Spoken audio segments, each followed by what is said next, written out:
Greetings to you all, lore masters and lovers of legend. Hello, students, educators, homeschoolers, scholars, theologians, philologists, and other assorted ladies and gents.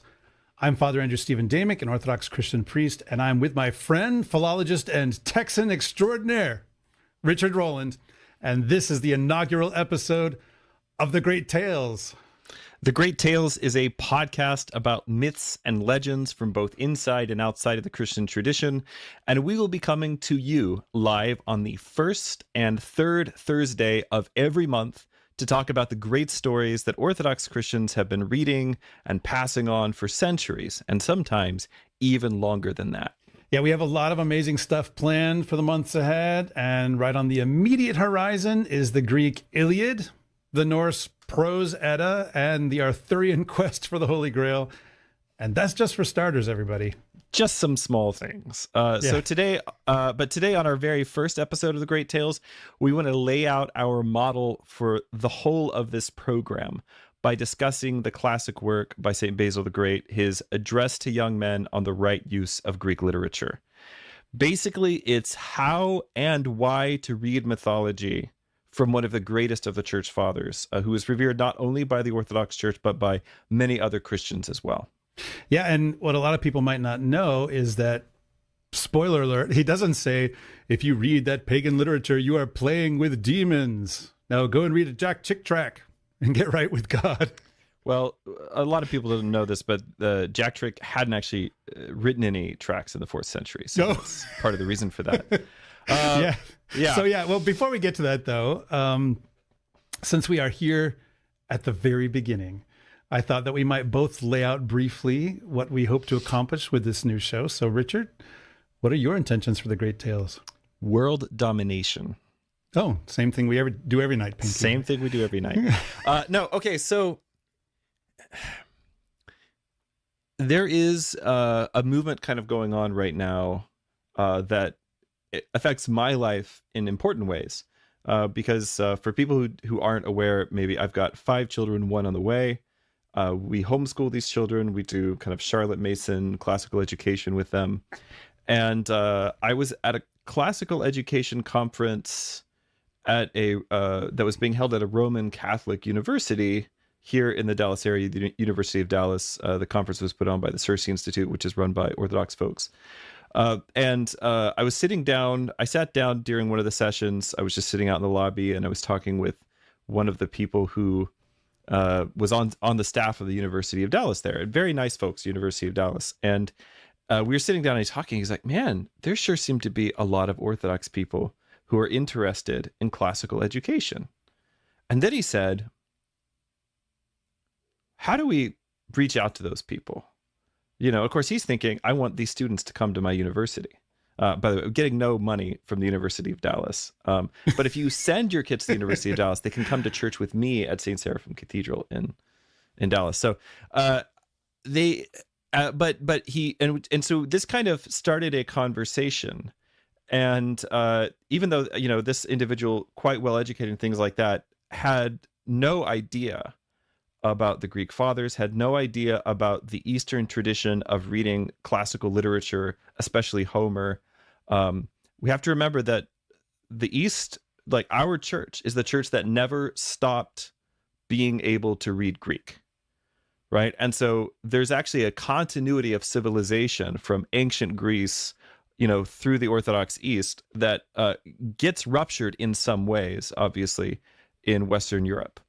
And most of the classical approaches that, you know, most of the approaches of, you know, going to the great tradition in Western literature are kind of part of that, basically a Renaissance project, right? This idea of we got to go back to the sources. But my suggestion is, like, what if you never lost continuity with the sources? And what would that look like? How does our tradition actually suggest that we should be educating our children? That's thing one. The second thing that I really want to accomplish is, many years ago, this is a little bit before I was Orthodox, I was discussing classical education with someone who was a pastor in another denomination. And he said something that kind of blew my mind. Because what he said is, Well, we believe that a Christian classical education should use the methods, but not the content of ancient literature, because all that ancient literature is totally pagan. It's something Christians should have nothing to do with. So we want to like learn the methods, but then we're not going to let our kids read Homer. That's what we were talking. We were talking about Homer, and I think that's terrible. I think it's a really bad idea for a lot of different reasons. So you're getting revenge. That's what. And so yes, the best revenge is living well, and the second best revenge is starting a podcast about something 10 years later based on a conversation that nobody else remembers. So that's what we're doing here. What about you, Father? Yeah. Well, a few things, right? So I have always loved the kinds of stories that we're going to be talking about, and in case anyone wonders, right, it's sort of anything pre-modern is basically what we're doing, right? It's fair game. Yeah. Anything before the modern era is kind of fair game for us. Yeah. And we're going to do, we're going to start with the staples, but then I have weird things in mind, and I'm sure you do too. There is just an endless corpus of things to discuss. So yeah, mythology, legends, fairy tales, folk tales. I mean, the sky is the limit. Right. But you can see what all these stories kind of have in common. And this is the stuff that I always loved the most when I was growing up, and really shaped the way that I see the world in a lot of ways. And I see these stories as conveying a truth that is sometimes hard to convey in terms of facts. Yeah. Right. Like, that sort of thing. And so this is a project that's really close to my heart. But also, you were talking about education, so that's very important to me as well. I'm a father. I have 4 kids. I'm a priest. That makes me an educator pretty much. Right. Talking into microphones is what I do for a living, so I'm pretty much an educator for a living in a certain way. Thank God I don't have to grade papers. But I'm still essentially an educator. And so, education to me, it's important to know all kinds of good information and that sort of stuff. But forming the mind, forming the way that your consciousness sort of works requires stories. And I think that human beings just function in terms of story, right? That is our deal, is that we function in terms of story. And so I want my children to think this way, to feel this way, to have their tastes formed. Right. I think that's such an important part of this, but also to make it, to focus in a very kind of specifically Orthodox way. One of the things that I've discovered now over the last, I've been Orthodox for over 26 years now. So, I was a young man when I became Orthodox, and now I'm, fully middle-aged. One of the things that I found about Orthodox Christianity here in the English-speaking world is that most people tend to think of Orthodoxy either in terms of, okay, this is what we do at my parish, and that's very good, or in terms of it's kind of this body of things to think about stuff, yeah. A bunch of specifically kind of religious and churchy things, whatever. But the truth is that Orthodox tradition includes way more than sort of the officially religious stuff. Little spoiler alert, for instance, when we talk about like the Iliad, I know that you plan to bring in Byzantine era commentaries on the Iliad. So like this is the high point of I was trying to like hold the book up, but it's on the other side of the room. Oh yes. The high point of Eastern Roman culture, and they are spending time to write commentaries and to copy them on these classical works of pagan literature. And the point is really that the earth is the Lord's and the fullness thereof, the round world and all they that dwell therein. This is in the scriptures, meaning that everything belongs to God. Everything that is good comes from God, even if sometimes it might be a little hard to see in some sources or whatever. And so this is what the Orthodox Church does.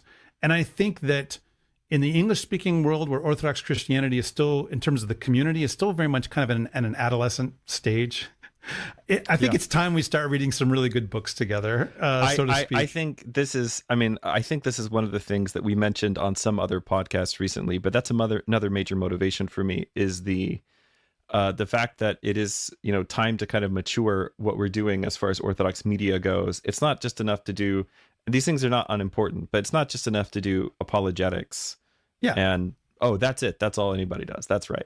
Yeah, it's not just enough to do apologetics, but it's time. You're right. Let's start reading some good books. Let's start, because if we don't read good books, we are not going to produce people who are going to be capable of writing good books. And that is going to be a huge shame. This is the delight and the joy of life, right? It's not the only thing. Like, we're not saying this is everything, or even that it's absolutely necessary. Although, really, I think if you listen to St. Basil, maybe he's willing to go farther than I am in that regard. He's going to say stuff where you guys are going to be really offended. And whenever he says it, I just want you to remember that St. Basil said it. St. Basil said it. Not me or Father Andrew. So for me, this pursuit is exactly about being an Orthodox Christian. This is not some little side project. Hey, let's do a fun thing and let's see if Ancient Faith Radio will let us on. No, this is exactly about being an Orthodox Christian. This is exactly about forming people as Orthodox Christians for their salvation, and broadening up our reception of the whole Orthodox tradition. That's right. Which includes this kind of reading, right? So that's my hope for this show. St. Justin Martyr, early Christian apologist, right? St. Justin Martyr said, "Whatever things have been well said by all men at all times belong to us Christians."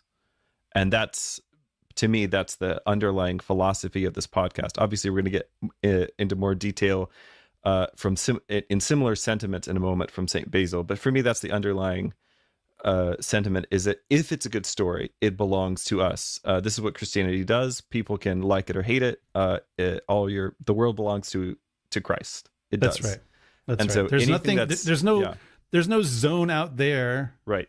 That anything good belongs in. Right. That's right.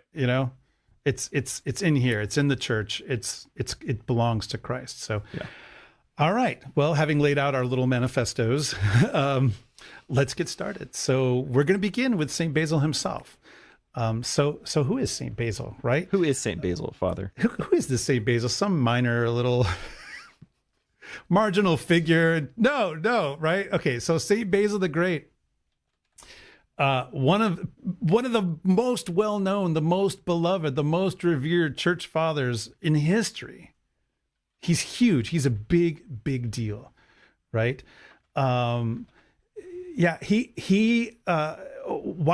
This text that we're looking at is by him. It's called An Address to Young Men on the Right Uses of Greek Literature. That's the usual English title. I don't know if he gave it a title himself. I don't know.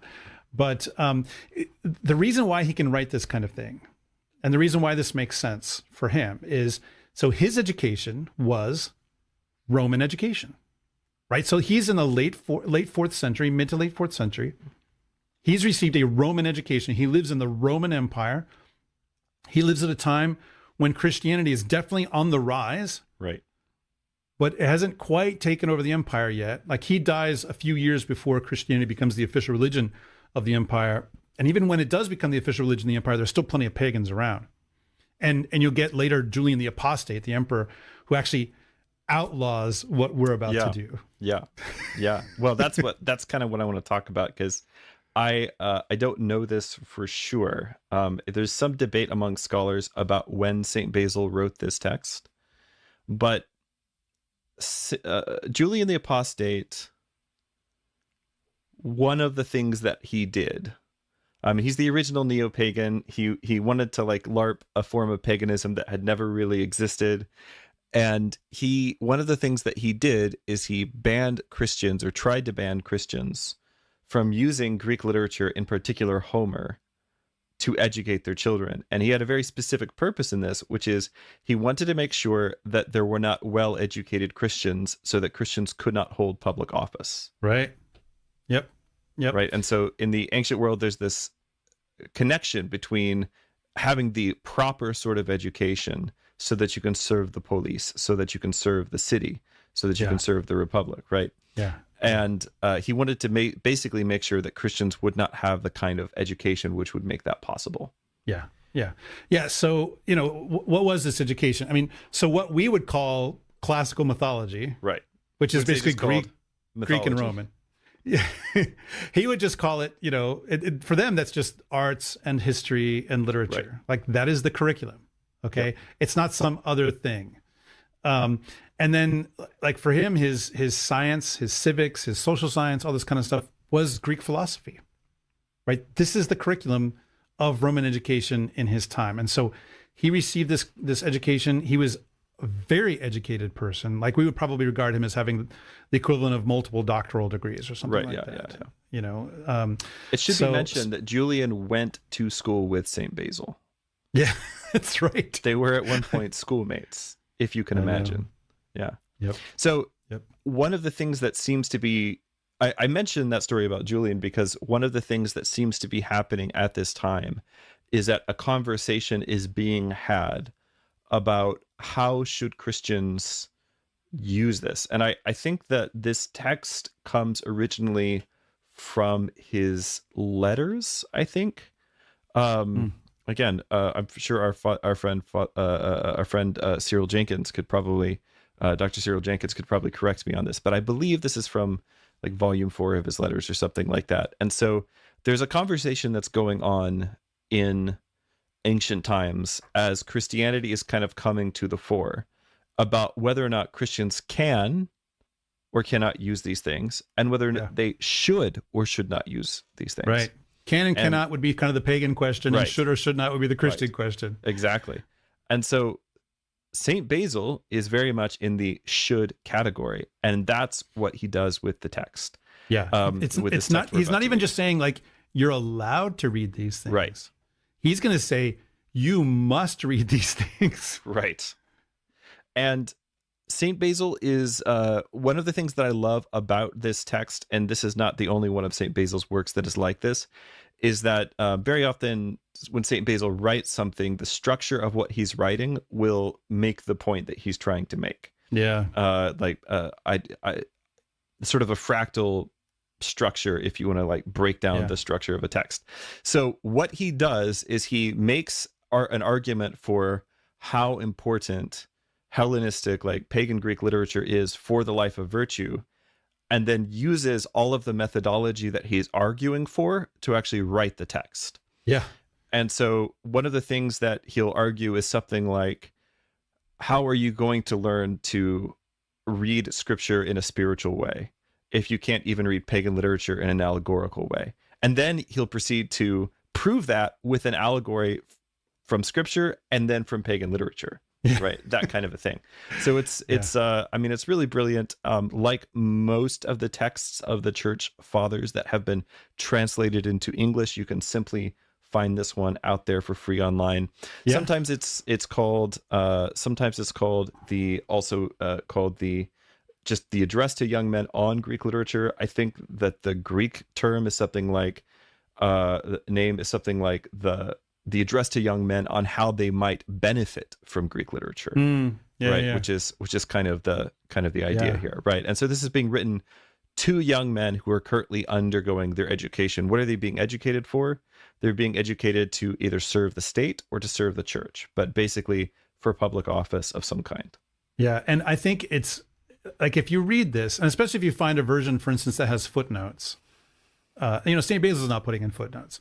But if you find this version as footnotes, one of the things you'll see is, wow, does this guy know this literature super well? Right? Like I went through and just counted, and I might be getting a little bit wrong, but there's about 40 different specific references to classical literature in this address. And a number of them I know what he's talking about, but there's a whole bunch that I that's right. I'd have to go look it up. Yeah. Well, we'll definitely, when we get to they're taking the hobbits to Isengard. Oh, wait, sorry, that's the wrong podcast. I was going to say we'll do a little trivia thing, but fortunately, that's the wrong podcast. Oh, no. Yeah. So, all right. Well, why don't we go ahead and begin? This has 10 chapters, and we're going to just sort of take it chapter by chapter. We're not going to read the whole thing. For people who don't know, when you hear like a chapter, if you've ever wondered why are the chapters in the Bible or something else like that so short, the word chapter is originally basically it means a heading, so like a topical heading. Yeah. So chapters in this work are usually 2 to 3 paragraphs. Right. So don't take away. I think if you printed the whole thing out, it's maybe about 10 pages long. Don't take away that this is a dauntingly long work to read. No. But basically, each chapter just means a heading. It means a topical heading. And so, Yeah. Yeah. Okay. Well, let's begin with chapter 1. So basically, this is the introduction. This is where he says, look, I know what I'm talking about. Like he says this very, very humbly, basically, I know what I'm talking about. I have experience. And so I'm going to teach this to you. So why don't you read the very first bit that we're going to quote from here? Yeah. Many considerations, young men, prompt me to recommend to you the principles which I deem most desirable and which I believe will be of use to you if you will adopt them.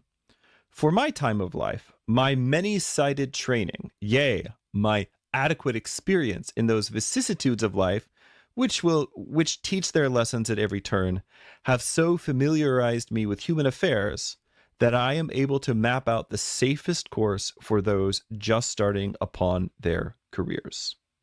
Yeah. So he's saying, look, I know what I'm doing. You guys I've been around the block a couple of times. This is the safest way to go. Yeah. I like this. My time of life, he's referring to his age. Now, he, I think, he lived to be only like 48 years old or something. That's like right. That. So he died relatively young. He was not super old. But anyways, he's older than them for sure by a decent amount. And then also like my many-sided training, like he's received a bunch of different kinds of education. Right. He's a well-rounded. Right? There's that famous quote about himself and St. Gregory the theologian. I think this might be from his funeral oration that says, that when they were at Athens, they knew only two paths, the one to the church and the one to the school. Yeah. Right, and both were important, but they just kept, right. Yeah. Kept on walking. Yeah. Which, this of course, gives rise to the name of a certain other Ancient Faith Radio podcast, right, yeah. Path to the Academy by the aforementioned speaking of Dr. Cyril Jenkins. That's right. Yeah. We should get him on this sometime. Obviously. Obviously. Yeah. One thing, by the way, everybody, is we plan to have guests once in a while, to talk about whatever stories those people want to discuss with us. So, so as he's laying out then this idea about education, he then immediately begins doing quotes from classical literature. So he quotes Hesiod.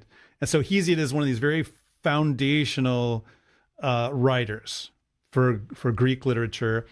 Hesiod is where you get, like for instance, his Theogony is probably the text that most people read if they read Hesiod at all, and that's about the births of the gods and the relationship between the gods and so forth. But then there's another text called Works and Days, and this is what he quotes from here. So he says this is from Hesiod. He is best who of himself recognizes what is his duty, and he also is good who follows the course marked out by others, but he who does neither of these things is of no use under the sun. Right. So it would be best if you had the right kind of education to recognize what your place in the world is, and you would just go to it. Barring that, you follow a rule laid down by somebody else. Yeah. But if you can't, don't do either thing, you're useless. That's you're what totally useless to the rest of your that's humans, what he says. Fellow humans. So yeah. So he begins. He's already beginning now. That's right. He's as Richard said, he's demonstrating his principles by actually doing it while he's talking to them. Yeah.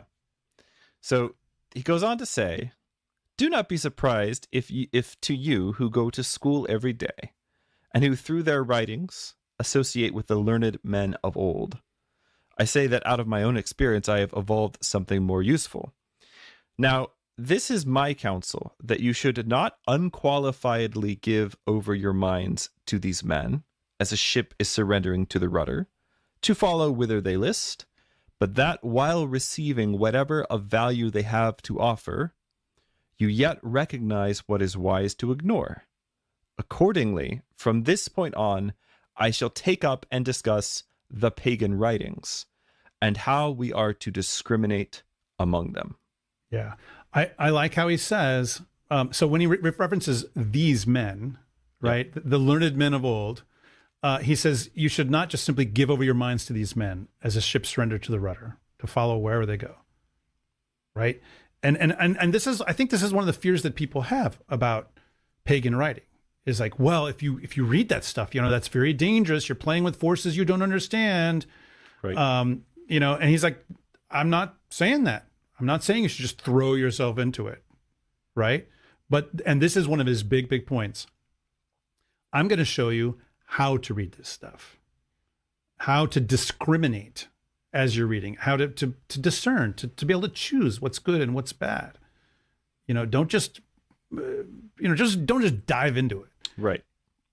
There's a cheeky thing here that he's doing. I find many of the church fathers are definitely kind of cheeky, and that is that he's doing something which if you're watching the show and you're an educator, which you should not do, which is he sets himself up as an authority over the tradition. Now, St. Basil can do this because he's a saint, because he's St. Basil, right? He can say, basically he's saying, you're associating with learned men of old, but don't be surprised if I tell you that I know the right way to deal with these guys, right? Let me teach you how to do this. Let me teach you. That's what he's really saying, is saying, I already know those guys. I have more experience in life. Let me tell you what the right way to use these works is, how to discriminate among them. And it's beautiful because essentially St. Basil is offering to teach you discernment, which is just about the hardest thing there is to learn. Yeah. And I mean, and these are total noobs is the idea, right? These guys are at the beginning of their career. They're at the beginning of their education. And so it makes sense that the beginning of the education is St. Basil saying, okay, I'm going to teach you how to read, how to think. And later on, when you have those skills, then of course, then you can do this yourself. You don't need to listen to me anymore. You will have, no longer need the teacher. But for now, I'm the teacher. That's what he's saying. Yeah. So that's chapter 1, which is basically him presenting his credentials. And then we get into chapter 2, which is where we see, first of all, what is the goal, but then also how do we get there? Yeah. So, the first excerpt we're going to read, it's short. It goes like this. He says, we place our hopes upon the things which are beyond, and in preparation for the life eternal, do all things that we do. Accordingly, whatever helps us towards this, we say that we must love and follow after with all our might. But those things which have no bearing upon it should be held as naught, which is a good old-fashioned archaic version of nothing. Naught. I'm told that some British people say naught for zero. Is that a thing? That is the thing. British people, write in. Tell us, do you say naught or do you say zero? British people, why are you like this? That's what we want to know. Yeah. And just before this quote, he talks about what he's contrasting. He says, we place our hopes upon the things which are beyond. But what he's doing is he's contrasting this with all the things that you would be normally getting an education for, right? And so he says, we hold that this human life is not a supremely precious thing. Nor do we recognize anything as unconditionally a blessing which benefits us in this life only. And he enumerates pride of ancestry, bodily strength. There's a whole bodily strength component of classical education, which people tend to forget. If you're not wrestling, it's actually not classical education. But beauty, greatness, the esteem of men, kingly authority, whatever of human affairs is called great. Those are the reasons that people had this kind of education. It's because they want to be great in this life and great in this world. Yeah. And that is the first thing that St. Basil has to cut out. And so he says, listen, our goals are different from the goals of the pagans. Yeah.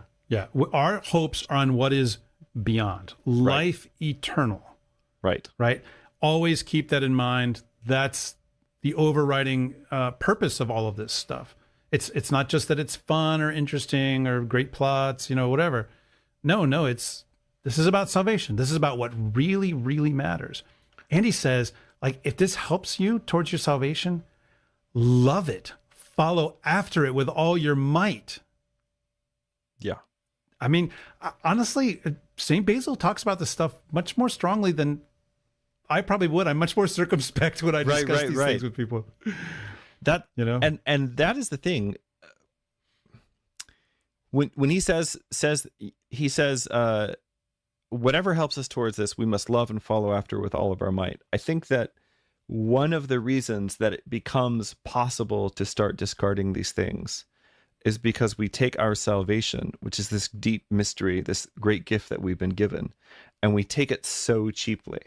You can argue all kinds of, reasons for this, and, cheap grace and certain forms of reformed soteriology and things like that. But ultimately, it's just because we don't really value the gift that Christ has given us. But if this helps us towards that gift, if this helps us towards our goal, then we have to apply ourselves to it in a serious way. Yeah, and I mean, the vision that he gives of what Christian life is about is one in which this is really the thing you do with your life. Like it's not, I'm a Christian, I'm saved. What? No. This is the project, everybody. Right. This is the life. Right. Right. Yeah. Yeah. So he begins by talking about, because one of the easy questions to ask is, well, if people need to read, why can't they just read the Bible? Yeah. Doesn't it have everything you need? It doesn't have everything you need. So St. Basil begins by addressing this, and he says, okay, so I'm moving towards the life of the soul, which is superior to life of the body. It doesn't make us Gnostics. We don't hate our bodies, et cetera, but we know that things are higher and things are lower. So we're moving towards the life of the soul, which is higher than the life of the body. We're moving towards heaven, which is higher than earth. We're moving towards God, which is higher than, ourselves, all these things. So if we're going to do that, if we're going to pursue that, it says, into the life eternal, the Holy Scriptures lead us, which teach us through divine words. Okay, great. So St. Basil, are you saying the only thing I need is the Bible?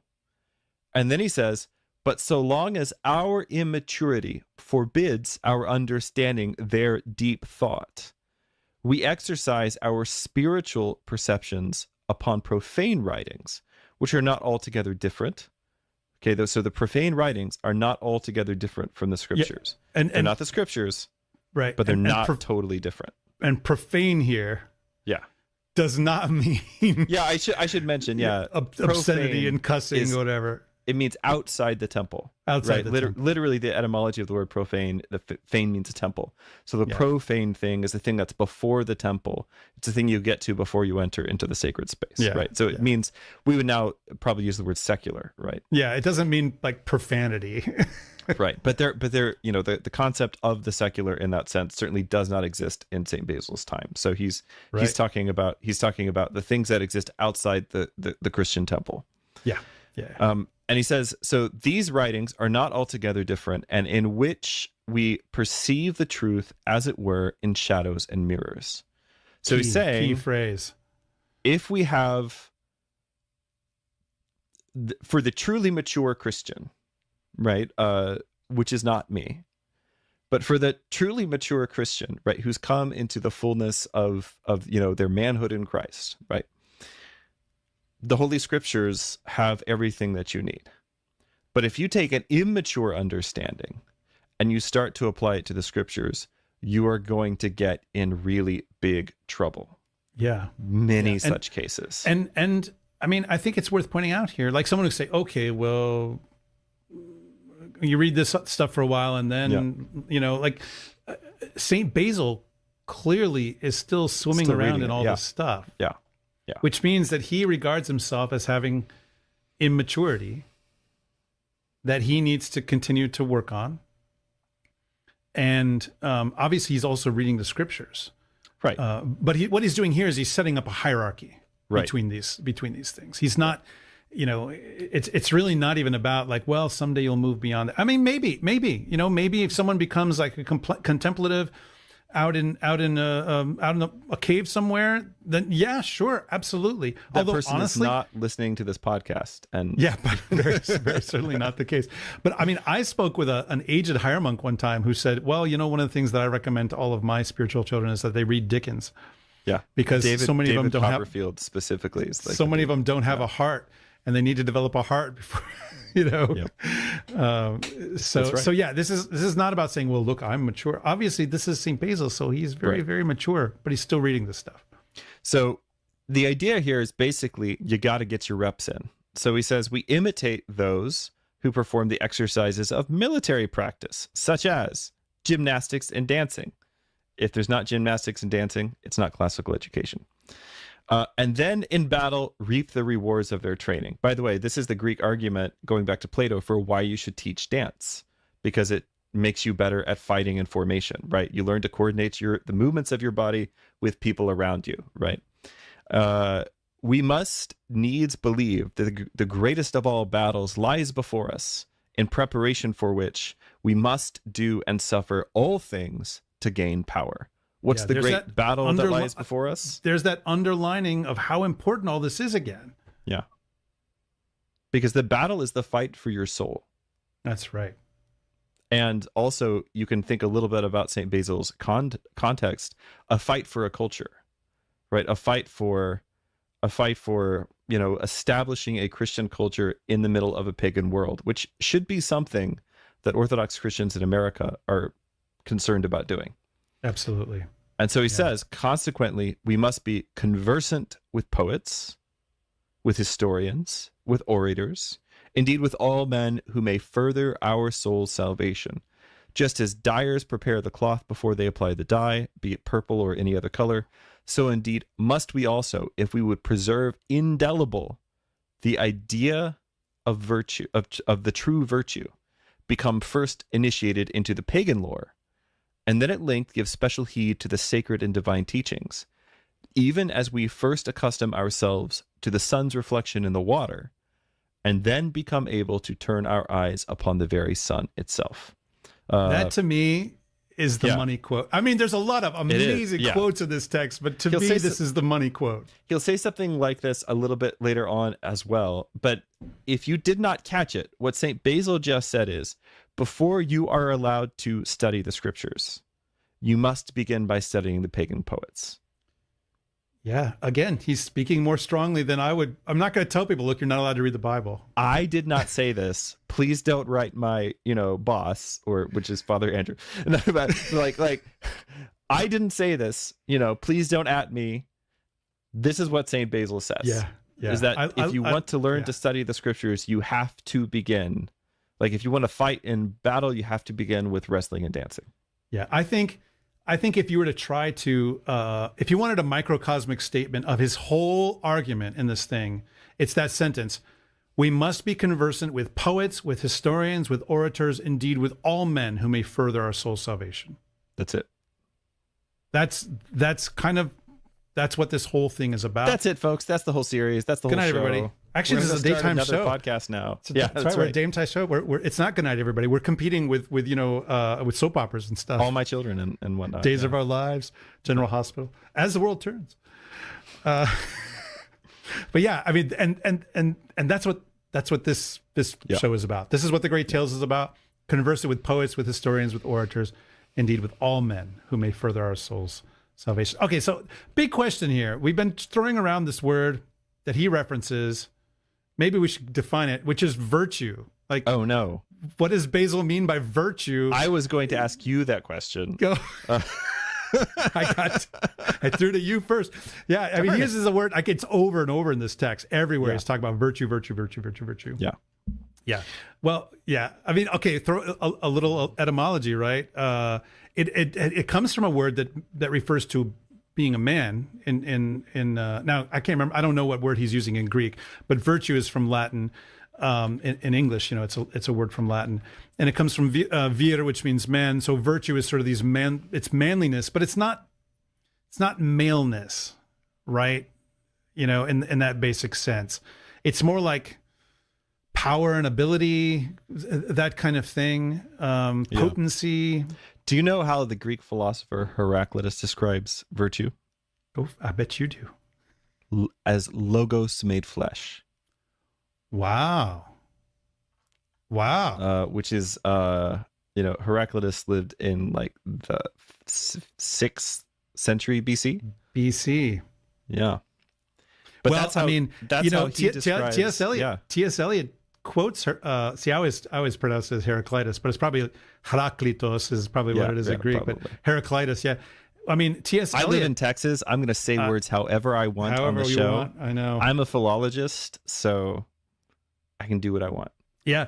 So T.S. Eliot quotes Heraclitus at the beginning of the 4 quartets. Now, this is a modern text, so I'm violating my little rule here, but it's okay. We could reference modern stuff. It's okay. It's okay. Yeah. And we might dive into them once in a while too, just to kind of show where they're doing what we're doing. But he quotes Heraclitus, listening not to me, but to the Logos, it is wise to agree that all things are one. This is the beginning of four quartets, which, by the way, Yeah. if you've never read T.S. Eliot, this is his easiest poetry to read, probably. Yeah. But It's yeah, also this very idea that liturgical. The four yeah, quartets. yeah, it's beautiful. Although stuff. he's also got a great. Well, no, that's in four quartets. Never mind. Anyway, sorry. Continue. Yeah. Like all things are one. He's talking about the Logos made flesh. I mean, this is the kind of thing we're talking about. Like that sometimes the Greek philosophers happen upon something that is way truer than they know. Yeah. Heraclitus could not have known that the Logos would become flesh and dwell among us. We would behold his glory. The glory is of the only begotten of the Father. John chapter 1. That's right. Yeah, he has no way of seeing, the glory that's coming, but he has these shadows and mirrors, right? Shadows and mirrors. To use St. Basil's words, yeah. Like the sun reflecting the water. So, I mean, virtue is it's not just power, but it's also like, in this context, it is all the things that you need for your salvation. It is this workout, this spiritual workout for your salvation. The reason that I mentioned the quote from Heraclitus is because really what we're talking about is looking for Christ. Yeah. And looking, again, for the shadows and the mirrors, the shadows and the reflections in the mirror that this literature offers up to us, that the poets and historians and orators offer up to us, where we can learn to begin to glimpse Christ. Because part of what St. Basil is doing is appealing to this idea that everyone in the ancient world understands, which is that there is a chain of being, there's a hierarchy of being, right? Which also applies to literature. And so if the pagan things are lower down, right? If the early pagan stuff is lower down, if you can't find Christ there, how are you going to learn to find him in the stuff that's, how are you going to even have the strength in your eyes to see, right? It's like staring into the sun. Like reading the Gospels is like staring into the sun. A couple of friends of mine, Jonathan Peugeot and Dr. Martin Shaw over on Jonathan's channel, The Symbolic World, where you will also sometimes find me.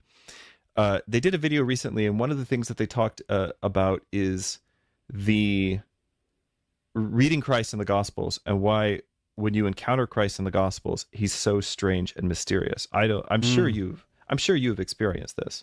Like, I've been reading the Bible for a long time now, not as long as you, but getting there. And I've certainly read through the Gospels probably over 100 times in my life. And yet, when I come across these parables and these things the Lord says and does in the Gospels, it's like staring into the sun. I sort of blink and my brain gets tired and I just have to move on to the next pericope because it's like, it's too much. Yeah. So in a sense, like, pagan literature or other kinds of literature that are good, right? This is what we're talking about, is pagan literature, functions as sort of like your eclipse glasses. That's right. Think about the idea of something like, if I'm reading pagan literature, I can pick out the good things, right? But you can't pick out the good things out of the Gospels because there's too many good things. It's all good. Right? And so what you need to learn to do is to recognize Christ and to recognize him as he's appearing in these ways that are actually more accessible. And I know, again, this is going to freak people out. Are you saying, Richard, that Homer is more accessible than the Gospels? No, but St. Basil is saying that. I mean, and I think, for his time and place. Yeah. It's definitely true. Homer is, I mean, we tend to think of Homer as this high literature. Right. And it is. It always was. It always was. Sure, yeah. But it is also the whole basis for the educational system there. Like, it is the foundation of it. So the highbrow, everyone is reading. Part of the problem is that we have like this highbrow, lowbrow association now, which is not exactly how it worked in ancient times, because the stuff that we consider now to be really highbrow, which everybody knew was the best stuff. I mean, everybody knew Homer was good. Yeah. There are 10 other epics as part of the Trojan War epic cycle that don't survive to us. That's right. Why don't they survive? Because they're not as good as the Odyssey and the Iliad. Those were so good, people kept copying them. Yeah. Right. And so everybody knew Homer was good, but Homer was for everyone. Right. That's right. This is, you don't have this sort of like, oh, that's, opera used to be this way as well, by the way. Like Shakespeare opera used to be right. Shakespeare, like all this stuff is for everyone. The reason that it has survived to us is because it was good enough to preserve. Whenever you're making culture, you're really just daring the next generation to forget about it. Yeah. And if you make something so good they don't dare forget it, that's when you've made something beautiful. Yep. Okay, going on into chapter 3 now. So I'm going to just read this. He says, if then there is any affinity between the two literatures, so he's talking about the scripture and pagan literature, okay, the two literatures. If there's any affinity between the two literatures, a knowledge of them should be useful to us in our search for truth. If not, the comparison by emphasizing the contrast will be of no small service in strengthening our regard for the better one. With what now may we compare these two kinds of education to obtain a simile? Just as it is the chief mission of the tree to bear its fruit in its season, though at the same time it puts forth for ornament the leaves which quiver on its boughs, even so the real fruit of the soul is truth. Yet it is not without advantage for it to embrace the pagan wisdom, as also leaves offer shelter to the fruit, and an appearance not untimely. And this is one of my favorite bits right here. That Moses, whose name is a synonym for wisdom, severely trained his mind in the learning of the Egyptians, and thus became able to appreciate their deity. Similarly, in later days, the wise Daniel is said to have studied the lore of the Chaldeans while in Babylon, and after that to have taken up the sacred teachings. So he's saying, well, what I'm telling you to do, the prophets did. Moses did it. Daniel did it. You know? And I love that image of the tree, right? Like the fruit of the soul is truth, but the leaves are reading these other kinds of writings, and they give some shelter to the fruit. I love that. That's so cool. Right. Yeah. I mean, the only way that you get this good at making metaphors is by reading poetry, by the way. Yeah. And that's it. That's right. That's it. Yeah. So yeah, that's a cool, I love that. You know, he describes it as a kind of pagan learning as a sort of an ornament for the mind. And I mean, if you know the life of Moses, you know, like the first 40 years is him growing up with the Egyptians. And he's being educated as a prince of Egypt. Princes of Egypt would know Egyptian paganism, right? That's what learning is in ancient Egypt. There's not a separate educational system for exchange students from among the Hebrews. Right, exactly. Exactly. Know? And then, of course, you know, Daniel, Chaldean lore, right? That's the Babylonians, right? They're also called the Chaldeans. Right. He's learning about Marduk and all of that kind of stuff. Well, and yes. And Zoroastrianism and all that other stuff as well. Yeah. The Persians come in. If you want to read, by the way, everybody, a confrontation between Daniel and Marduk, basically, read the director's cut of the book of Daniel, you know, that's referred to as Baal and the Dragon, or Bel and the Dragon, in which he has this whole thing with it's an idol that's described as being Baal, but it's actually Marduk, or kind of maybe son of both, you know. So he's showing, like, look, I'm not making up something that's not already in the Bible. Like, this is in the Bible. Right. And he goes on to basically establish the principle for this here in the next chapter. Okay. And I want to go ahead and I'm not trying to skip past Daniel and Moses, but this next paragraph we could talk for an hour about them. This next paragraph is such a good example of him doing the thing that he's talking about as he's talking. So here it is. Perhaps it is sufficiently demonstrated that such heathen learning is not unprofitable for the soul. So, okay, we've argued, okay, maybe we need this stuff. I shall then discuss next the extent to which one may pursue it. Okay, so how much is the right amount? To begin with the poets, since their writings are of all degrees of excellence. You should not study all of their poems without omitting a single word. When they recount the words and deeds of good men, you should both love and imitate them, earnestly emulating such conduct. But when they portray base conduct, you must flee from them and stop your ears.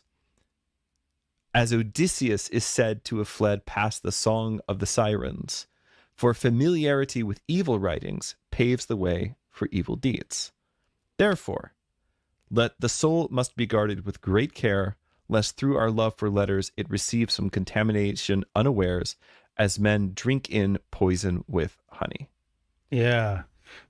So he's saying, like, okay, you have to learn which is the good and which is the bad. Right. And you focus on the good and you flee from the bad. And this being able to discern between the two things, this is the point. This is the thing that St. Basil wants you to learn, but you learn by doing it, actually. Yeah. And I mean, you could misread this passage. Yes. By saying, by basically taking the approach that, Basil is basically saying, like, you should try to create sort of a Jefferson Bible. Right. A bowdlerized version of pagan writings, like cut out the bad parts and don't even read them. I mean, when he's saying about familiarity, yeah, that doesn't mean you shouldn't even know it. Right. Like, he's not saying you shouldn't even be familiar with this. No, familiarity is that you really kind of give yourself over to it. Like intimacy. Intimacy, exactly. Yeah. So he's not saying you shouldn't know it, because obviously he knows it. Now, he gives an example. Read it enough that he could, like, just rattle it off, refer to it. The point is what are you giving yourself to? Not what are you like, don't even let me see this part of Homer, right. That's not what's going on here. He gives an example, and the example is when Odysseus fled past the Song of the Sirens. Now, we're going to play a little how recently has Father Andrew read the Odyssey trivia. Okay. Uh-oh. So, do you remember almost a year? Do you remember roughly what Odysseus and his men do when they know? Because they have warning that they're going to be sailing past the Sirens. So Odysseus has all of his men do what? They stop up their ears. Right. And what they also tie him to the mast so he can hear it. He wants to hear the Song of the Sirens. Yep. But like, he wants to be tied back so that he can't act on his urges. Now, if I were doing a Byzantine style allegorical interpretation of the Odyssey, you could say that there's two kinds of men represented here. There are the slaves, or the spiritually immature, who have to have their ears completely stopped against the Song of the Sirens, because they are not going to have the willpower to resist it, and they need to row, right? And then there's the spiritually mature person who has the ability to discern between, but the only reason he's able to do that is because he has forearmed himself, right? With the virtues. That's what the cords that bind you, right? He's not lying on his bed with his hands tied. He's bound, upright to the mast. Now, trivia part 2. Do you remember? It's okay. I mean, I'm not trying to put you on the spot, but just for fun. Okay, it's fine. Do you remember? Like, I don't have my Odyssey on me right now. What's the promise of the Sirens? Because people always forget this. They always remember this wrong. Oh yeah, it's not like it's not a sexual thing. Yeah. No. Yeah.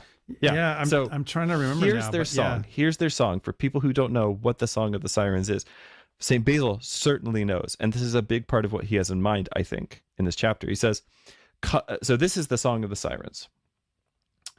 The sirens failed not to note the swift ship as it drew near, and they raised their clear-toned song. Come hither, as thou farest, renowned Odysseus, great glory of the Achaeans. Stay thy ship, that thou mayest listen to the voice of us two. So there are two sirens. For never yet has any man rowed past this isle in his black ship until he has heard the sweet voice from our lips. Nay, he has joy of it, and goes his way a wiser man. For we know all the toils that in wide Troy the Argives and the Trojans endured through the will of the gods, and we know all things that come to pass upon the fruitful earth. Yeah. So this is the temptation of the serpent. That's it. It's the temptation of the secret knowledge. Yeah. Right. Here's the secret knowledge. And this is the thing that we have to be careful of when we're reading this stuff, is this temptation to sort of think that just because I've gone here and I've gleaned this wisdom from pagan poetry or from, modern literature or whatever, that now I have the secret knowledge about the way that the world really is. Yeah. But the thing we're supposed to be doing is learning discernment by looking for Christ, right? Yeah. And one of the weird ways that this sort of sometimes can manifest itself is the way that you have now, you could just say, like, different postmodern literary theories that people will then go and try to apply to the Holy Scriptures, right? Yeah. That's one example of like hearing the siren song, but not having bound yourself with virtue, right? Yeah. And with restraint and with discipline and with the tradition. Yeah. And also, like, there's another temptation, which is the temptation to esoterica. That's right. Yeah. Which I think is deeply part of part of this. Yeah. Yeah. I have secret knowledge. I've looked at, like this conspiratorial kind of way of thinking, like, oh, look, I see all these dots. I'm going to connect them in this way. Right. And now I understand things that everybody else doesn't. Yeah. Yeah. That's a great point. Yeah. Yeah. Cool. Okay, well, moving on a little bit in chapter 4. This is another, it's amazing how many like utterly quotable things there are in this text. It's such a great piece of literature. Pretty quotable guy, St. Basil, as it turns out. Indeed. So yeah, moving on then, he says this: for just as bees know how to extract honey from flowers, which to men are agreeable only for their fragrance and color, even so, here also those who look for something more than pleasure and enjoyment in such writers may derive profit for their souls. Now then, altogether after the manner of bees must we use these writings, for the bees do not visit all the flowers without discrimination, nor indeed do they seek to carry away entire those upon which they light, but rather, having taken so much as is adapted to their needs, they let the rest go. So we, if wise, shall take from heathen books whatever befits us and is allied to the truth, and shall pass over the rest. So if I were to summarize this, I would just say, be the bee and live orthodoxy. I've heard that somewhere. Be the bee. That's kind of a deep pull now. I feel like there's a bunch of people becoming Orthodox now who never saw that channel. It's true. It's a great gift that our friend Steve Christoforo gave us, is that Be the Bee stuff. I know he probably gets a little irritated. Sometimes people are like, oh, you're the bee guy. You're like, no, that's St. Basil. I mean, so this is another great image. And, he says they don't carry away. This translation is a little archaic in points, right? So he says they don't carry away entire. In other words, a bee doesn't go to a flower and then pick up the whole flower and take it home, it back to the hive. No. A bee takes the things that it needs. It takes nectar. Yeah, we want the nectar. And, and probably a little pollen gets picked up along the way as well.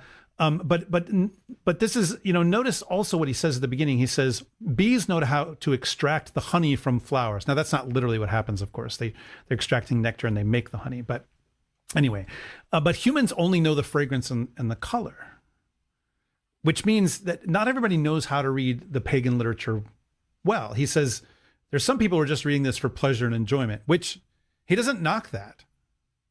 He's saying, but you could go deeper. You could go deeper than just the color and the smell. You could get the nectar. You could pull something out of this, the pagan nectar, as it were, and turn it into honey, which is, again, QED, right? Like, this is exactly what Basil himself is doing in this address. Yeah. So,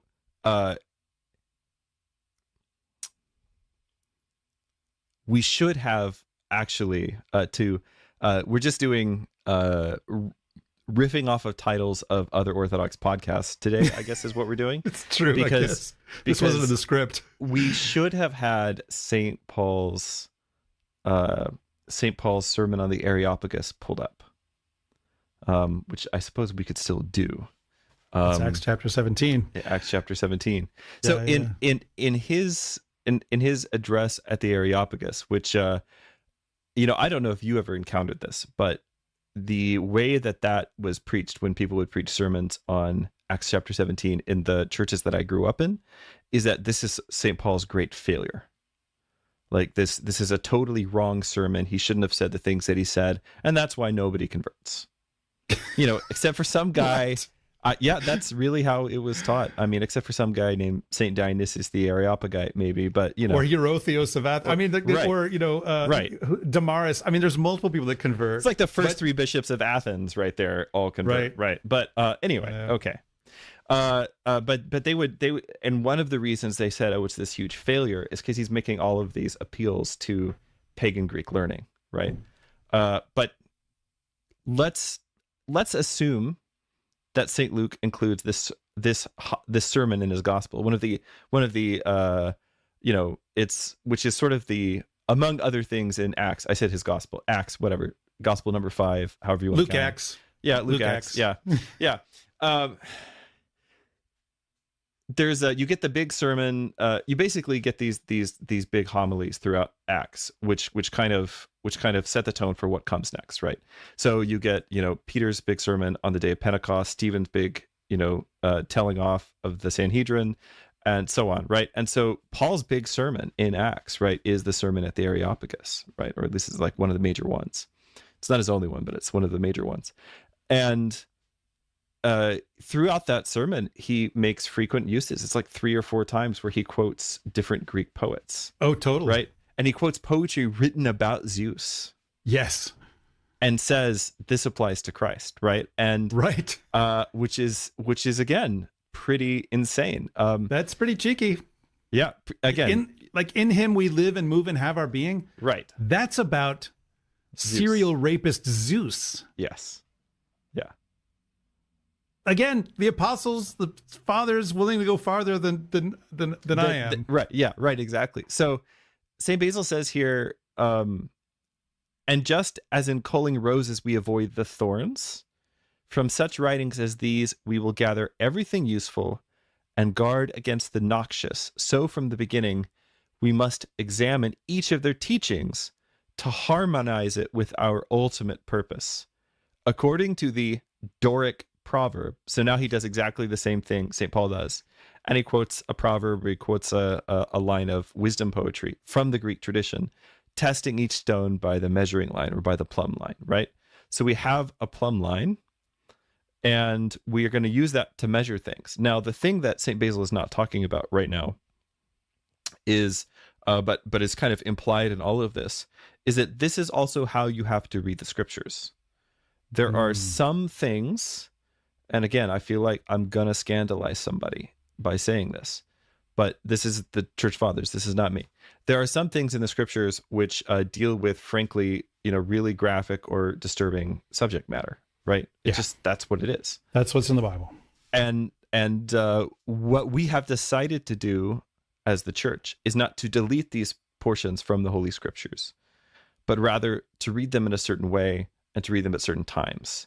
And the discernment to be able to do that comes from, like, if you want to gain the discernment to be able to do that and to know how to use those things, you have to begin with stuff that's, like I said earlier, lower down this chain of being. Yeah. Right. Yeah. And I mean, like, we're both dads. The stuff you give to your kids when they're younger is different than the stuff you give to your kids when they're older. Like my 3 oldest children are now old enough to read the Odyssey. Yeah. But my 7-year-old is he's not quite there yet. He's not there yet. Yeah. But yeah, exactly. Okay. Well, rolling on now to chapter 5. It's the only way that I move from place to place. Yes, you're rolling. Yeah. All right. Let the puns roll on. So he says, and we're going to give you a few different quotes from this chapter. He starts out by saying, since we needs must attain to the life to come through virtue, our attention is to be chiefly fastened upon those many passages from the poets, from the historians, and especially from the philosophers, in which virtue itself is praised. Right? So he's saying, like, you should focus especially on this stuff. Right. Read it all, but these things, like the ones that are really memorable, the things you're going to quote, this kind of stuff where virtue is being praised. Think about that stuff, especially. One of the major works that's important as part of the Charlotte Mason method of education is Plutarch's Lives. And basically the way that that's exactly what it is Plutarch would take the life of a famous Greek and then a famous Roman, and then he would compare and contrast them. And what he would do is he would look for where's the virtue in each of their lives and what virtues do they have in common, right? Yeah. And this is actually an incredibly useful exercise for young students to look at somebody's life and to simply say, what do these two men lived centuries apart from each other, right? So you take somebody from, like from classical Athens, right? Before the rise of Rome, and then take somebody from the Roman Republican period. And then you would put their lives alongside each other. So they're separated by centuries, but they both model certain virtues or sometimes certain deficits of virtue in similar ways that either, similar or they contrast in some way. And so that's one of the things that that's something that Plutarch did, but Plutarch wrote that as basically a means to educate people in virtue. That's what that is for. Like, he wrote it for kids, he wrote it for children, for young men, to basically do the thing that St. Basil is talking about here, which is to look at someone's life, look at a passage of literature, and what you should be asking for is, where's the virtue in this, right? Yeah. Learn to read. Learn to read. And it's really important to understand that when we say this, we are not talking about moralizing. No. Because virtue is more than just right and wrong. It is. And if you we need to think about the excellence, right, as another, translation, right, of this, especially like the Greek, if you just make every story you read your children, like you read them a story and then you preach them a sermon at the end, right, they're going to tune out so fast and you're going to ruin stories for your kids. What St. Basil is saying is that if you read these kinds of stories, they will teach you how to recognize virtue. And they will do that without somebody standing over you to be like, do you get the moral yet? Do you get it yet? Do you understand the moral of the story? Right? If the moral of the story is the only thing that you need, then it's not necessary for me to tell you a story. I should just be able to tell you what's right and what's wrong, right? Yeah. And update the information in your head. And we treat children so much like we're like a computer. This is one of the worst metaphors that we have in our society now, is the brain as computer. So there's this idea that you get a Windows update or whatever, and so you reboot and it installs all the updates, and then your computer is broken for 3 weeks or whatever, until the next update. And so we get this idea that if something is wrong with our child, right, they're acting out in some way or something like this, then what we need to do is update the information. So let me just tell you the way that things are, tell you the way that the world works. Now that I've updated the information in your head, you should be good to go. And by the way, this is also a really bad way to do catechesis. Yeah. Is to just say, all right, let me switch out the Protestant software or whatever in your brain with new Orthodox software, and now it's uploaded, and bam, you're good to go. Yeah. Right. That's why I'm a really firm believer that, for instance, the reason that the liturgy and attending the holy services is such an important part of catechesis, and the reason that reading the lives of the saints and reading the Gospels is such an important part of catechesis, is because these things are what integrate you into the story, right, of what it means to be a Christian. Yeah, and we probably don't do this consciously very much, but when we make a decision, or when we're trying to understand our lives, or whatever it is, we often base what we do, what we think, what we say, how we understand things on models that we have received from somewhere else. This is why dysfunction tends to run generationally in families, because the children are receiving from their parents this. And so one of the best things I think an educator, which includes a parent, can do for his students, which includes your kids, is to give them other stories besides the ones that you are telling them by the way you live. That's right. And because that you you're may not be stuck perfect. in. Yeah. Right. You want to give them the tools to be able to exceed your sinfulness. Right. To be able to rise above it. And the way that you do that is with these other stories. So one of the ways that one of the things that you can learn, for instance, by studying the lives of the great Greeks and Romans, or by following the trials and travails of an epic hero like Odysseus or Aeneas. St. Basil says, similarly, Theognis said that the god, whatever he might mean by the god, probably like fortune in this case, or fortuna. I love that. Whatever he might mean by the god. Yeah. What he's saying is like we mean something different by God than what Theognis means. But the point stands, which is that the god inclines the balances for men now this way, now that, giving to some riches and to others poverty. Boy, if you don't figure this out, like that life has ups and downs, that some people are given more than others, that some people, if you don't figure these things out, you're going to be in really rough shape as a society. Life is not fair. Life is not fair. But also even like within the process of reading, like there are riches and then there's poverty within the reading. Take away the riches, leave the poverty. Right, exactly. What is rich in virtue, take that, leave the other stuff behind. It's neat how, again, that quote works on two levels. And so, again, St. Basil is already teaching you how to do the thing within the literature itself. This is so brilliant. Brilliantly so done. great. Okay. So he goes on. He's like giving all these examples. We're just giving you a little salad of some of what's here.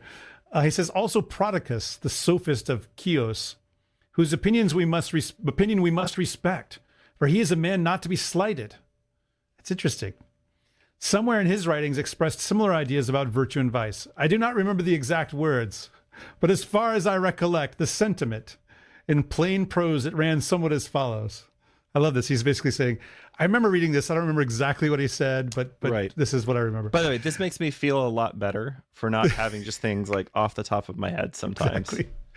Like exactly whatever the sirens are singing about in the Odyssey. And it's not like you could go Google this. Back then, if you want to look something up, it might mean walking to a completely different part of town. Yeah. Okay, so he says this. While Hercules was yet a youth, being about your age, as he was debating which path he should choose, the one leading through toil to virtue, or its easier alternate, two women appeared before him, who proved to be virtue and vice. Though they said not a word, the difference between them was at once apparent from their mien, M-I-E-N. That means their appearance or their countenance. Good old word. Yeah. Mean. The one had arranged herself to please the eye, while she exhaled charms, and a multitude of delights swarmed in her train. With such a display and promising still more, she sought to allure Hercules to her side. The other, wasted and squalid, looked fixedly at him and bespoke quite another thing. For she promised nothing easy or engaging, but rather infinite toils and hardships, and perils in every land and on every sea. As a reward for these trials, he was to become a god, so our author has it. The latter, Hercules at length followed. In other words, Hercules chose the life of difficulty and toil because he knew at the end he would become a god. Yeah. Which is literally traditional Christian teaching. Now, not in the way that the Greeks, pagans mean it. Not in the way that they mean it, yeah. But actually something way better. See St. Basil's published works, I guess. Exactly. Among others. So actually, the funniest thing is that I remember this story about Hercules from my own childhood. Yeah. Because it was collected in, I think, William Bennett's book, The Book of Virtues. Now, The Book of Virtues, for people who don't know, was this book, I mean, you could still get a copy of it, that has all of these old stories and sometimes short stories from people like O. Henry, arranged based on the virtue that they're supposed to teach you. Now, what I loved about the book is that it was the only book at the time that I had access to that had a bunch of Greek mythology in it, which I was a sucker for, always have been. Like, I love mythology. What I didn't like about the book is that there would always be like a little preachy something that would accompany each story. So I always tried to skip the preachy bits, and I was, but I remember every single one of the stories, and I can tell you exactly what the virtue is in the story. And the reason is, and the reason your kids will also be able to pick up on it is because most people are not stupid. I mean, at least not when they're young. Stupidity is in many cases learned, but kids are not dumb, and they will pick up on the virtue and they will pick up on the vice. And there's something in every child that knows it's better to be the kind of person who does something hard and who's willing to do hard things and make the hard choices than to just like take pleasure when it comes. Now, they may not have the strength to make that decision. That's what the story is for. It's to help them develop that strength. But you don't need the preachy bit. And in fact, what I think the real danger of, again, moralizing too much is with children is that you will teach them to become hypocrites. Because what they will learn from that is, oh, if I behave in this certain way, my parents will be pleased with me. And so they'll model it in an outward way, but their heart itself will not change, and they will not have been developing the strength necessary to make virtuous choices. Yeah. Right. And hypocrisy is one of the main things we want to avoid as part of good education, which is the focus of chapter 6. Yeah, literally. That's a good segue, Richard. Yeah, good. You like that? Yeah. So St. Basil says, to praise virtue in public with brilliant words and with long drawn-out speeches, while in private preferring pleasures to temperance and self-interest to justice, many such cases, by the way, finds an analogy on the stage. For the players frequently appear as kings and rulers, although they are neither, nor perhaps even genuinely free men. That is, you have slaves who are working as actors. A musician would hardly put up with a lyre which was out of tune, nor a chorigus with a chorus not singing in perfect harmony. But every man is divided against himself who does not make his life conform to his words, but who says with Euripides, hey, that is another Greek pagan, the mouth indeed hath sworn, but the heart knows no oath. Such a man will seek the appearance of virtue rather than the reality. But to seem to be good when one is not so is, if we are to respect the opinion of Plato at all, the very height of injustice. Yeah. The worst thing that there is. Plato and Jesus agree on this case. In this case, the worst thing that you can, that there is to someone who seems to be good, but within your heart has no oath. Your heart knows no oath. Your heart is not living by a rule. Yeah, yeah, and this, by the way, is this concept is the basis of the Latin motto of the state of North Carolina. Did you know that? I did not know that. It is esse quam videri, to be rather than to seem. That's really good. I lived in North Carolina for a number of years, and that I think is on the state flag, or at least the state seal or something like that. But yeah, to be rather than to seem. I mean, this is a notice that they put it in Latin. I mean, this is a classical virtue, right? Don't just appear great or good or whatever. Be that thing. Don't be a hypocrite. Don't be a hypocrite. No, don't be a hypocrite. Yeah, and so then the argument then continues on in chapter 7, where he talks about that the virtue has to play out in terms of deeds, not just words, right? And he says that that Scripture does this and mythology does this as well, right? So the next quote, he says, "A fellow of the street rabble once kept taunting Pericles," right? So this is the great Athenian, right? But he, meanwhile, gave no heed. And they held out all day, the fellow deluging him with reproaches, but he, for his part, not caring. Then when it was evening and dusk, and the fellow still clung to him, Pericles escorted him with a light, in order that he might not fail in the practice of philosophy. So this is Pericles. He's being insulted and hung on by somebody, by a fellow of the street rabble. That's a great phrase.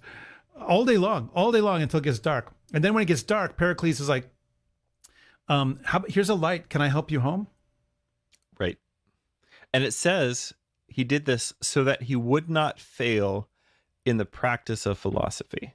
Yeah. We have this idea that philosophy is like, when people talk about philosophy, what they typically think of is like having a philosophy degree, which is kind of like the joke degree, right? It's a sort of, and I know there's people watching this right now who have advanced degrees in philosophy. I'm not saying that I think philosophy is a joke degree, but it is kind of like a classic. A lot of people that's the degree. You're like, hey, I'm going to go get a philosophy degree. And then your parents say, what? They say, what are you going to do with that? Well, of course, there's lots of jobs at the philosophy factory. Yeah, exactly, right. Exactly. But for the ancient Greeks, philosophy was something more like a rule of life. This is the good life. This is how you live as a free person. This is how you live as a good person. And the early Christian philosopher saints, like Saint Justin Martyr, they were drawn to Christianity, to our faith, specifically because they realized, they identified it as the true philosophy. That's what faith in Jesus Christ is. It's the true philosophy. Love of wisdom. That's what philosophia is. The love of wisdom. Exactly. Yeah. Practice of philosophy, St. Basil says. Right. Yeah. Right. So he's got another example. Why don't you read this one for us? Again, a man in a passion threatened and vowed death to Euclid of Megara, but he in turn vowed that the man should surely be appeased and cease from his hostility to him. Yeah. So he's, someone's threatening him with death. And he's like, let's calm this guy down. Instead of, like, I'm going to pull out my sword. And, right. Yeah. The practice of philosophy. Yeah. All right. Here's another one. A certain man once kept striking Socrates, the son of Sophroniscus, in the face. Yet he did not resent it, but allowed full play to the ruffian's anger, so that his face was swollen and bruised from the blows. Then when he stopped striking him, Socrates did nothing more than write on his forehead, as an artisan on a statue, who did it, and thus took out his revenge.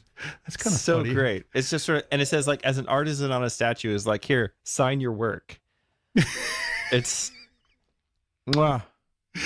I'm glad we're doing a YouTube show now, so I can, like, chef Make kiss gestures. and people see it, because this is so good. Yeah. This is so good. Yeah, the next thing he goes on, I love this. Yeah. He goes on to explicate this event a little bit. He says, more. for this conduct of Socrates is akin to the precept that to him who smites you upon the one cheek, you shall turn the other also. Now, this is a thing I think it was, who said this? Gosh darn it, Father Andrew.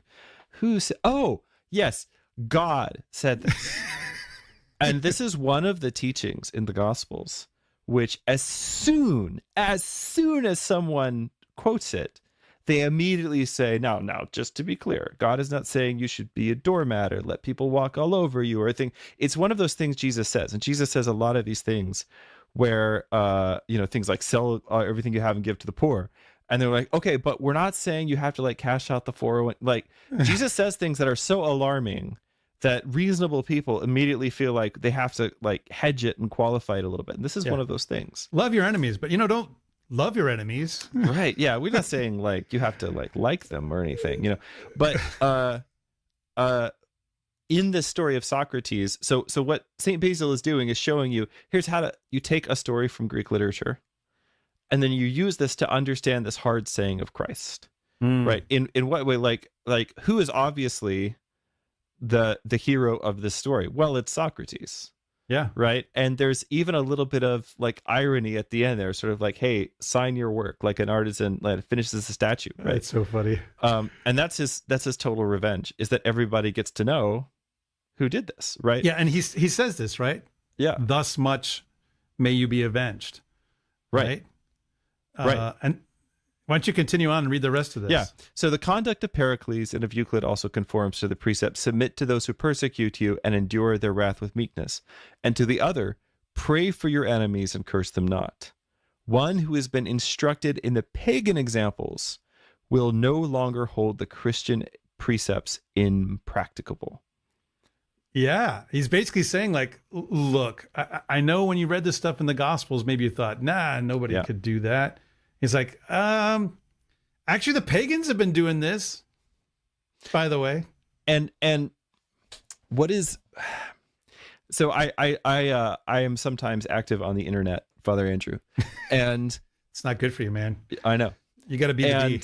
And I come across, it's there's definitely a lot of things that are not honey out there on the internet. But I often come across these people who are like, of a type, usually a young man, usually in his 20s, who is like basically like the trad neo-pagan, right? This sort of says, I'm really into traditional, and this often these people find me or I find them because I'm interested in, I'm a Germanic philologist and I'm interested in Old Norse literature and things like this. Well, this kind of person is also very often drawn to that. And one of the reasons they're drawn to it is because they're like, oh, this is a much stronger, worldview than Christianity, and they have words which are not nice words, which I will not use on Ancient Faith Radio to describe Christians who give way before their enemies and turn the other cheek and all these different things, and basically say, yeah, that's a really, and they'll say things like Christianity is this effeminate religion.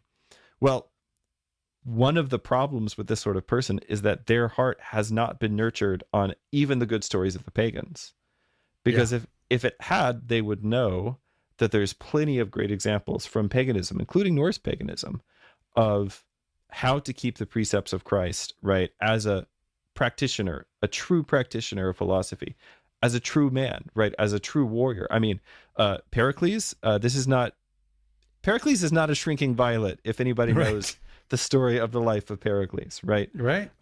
Neither is Socrates, for that matter. Plato himself was a wrestler. In fact, we don't probably actually know what Plato's real name is. Plato is probably his wrestling handle. What? Did you not know this? Like he was a luchador and this is his... So Plato fought in Pancraton, which is basically MMA in like mixed martial arts. Like it was what they call wrestling, but it's really like striking and grappling and all these different things. And Plato was so massive. That's what Plato means. It's like It's like the big dude, right? I did not know this. There are stories of Plato that he would sometimes end arguments by just like standing up and flexing, just being like, what are you going to do about it? Right. I don't know if that really happened, but I want to believe that it did. In my headcanon now, Plato is always going to be dressed as a luchador. Like a Mexican wrestler. That's fine. I don't know why. That's just what I want. Luchador is okay. I mean, the thing is, like, you should imagine Plato, like, looking like Hulk Hogan. Or okay, maybe don't imagine that, but my the point is like these were not weak men, right? Right. They're not weak men, and they're not on the level of the saints, right? They haven't come to fully accept the precepts of the gospel, but they're already living them out because these are the things that are demanded by philosophy. And what Saint Basil is saying is if you've been instructed in these examples, then the gospel will not seem impracticable. That is, impracticable means not impractical, but impracticable means something that's impossible to do. So he says, if you can see that even the pagans can do these things, then you can also live this way. Right. Yeah. And there's a sense even like, look, the pagans can do it. Now, he doesn't say this, I don't remember. He might. We're not reading the whole thing, everybody, by the way. We're just doing excerpts. And then we're doing the thing that St. Basil does where he's like, I don't exactly remember this word for word. But. Exactly. But, if the pagans could do this and they don't have the Holy Spirit, how much more can you do it who have the Holy Spirit? Yeah. Energizing you and filling you with power and grace to live virtuously. Yeah. Right. Okay. So rolling on to chapter, now I'm going to say rolling on throughout the rest of this whole podcast. And I will always think of your name.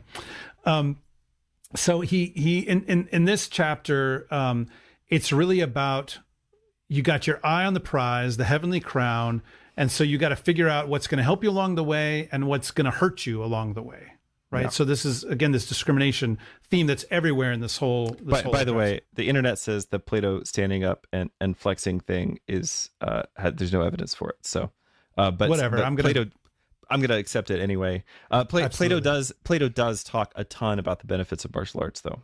So anyway, there we go. Yeah. So St. Basil says, but let us return to the same thought with which we started, namely that we should not accept everything without discrimination, but only what is useful.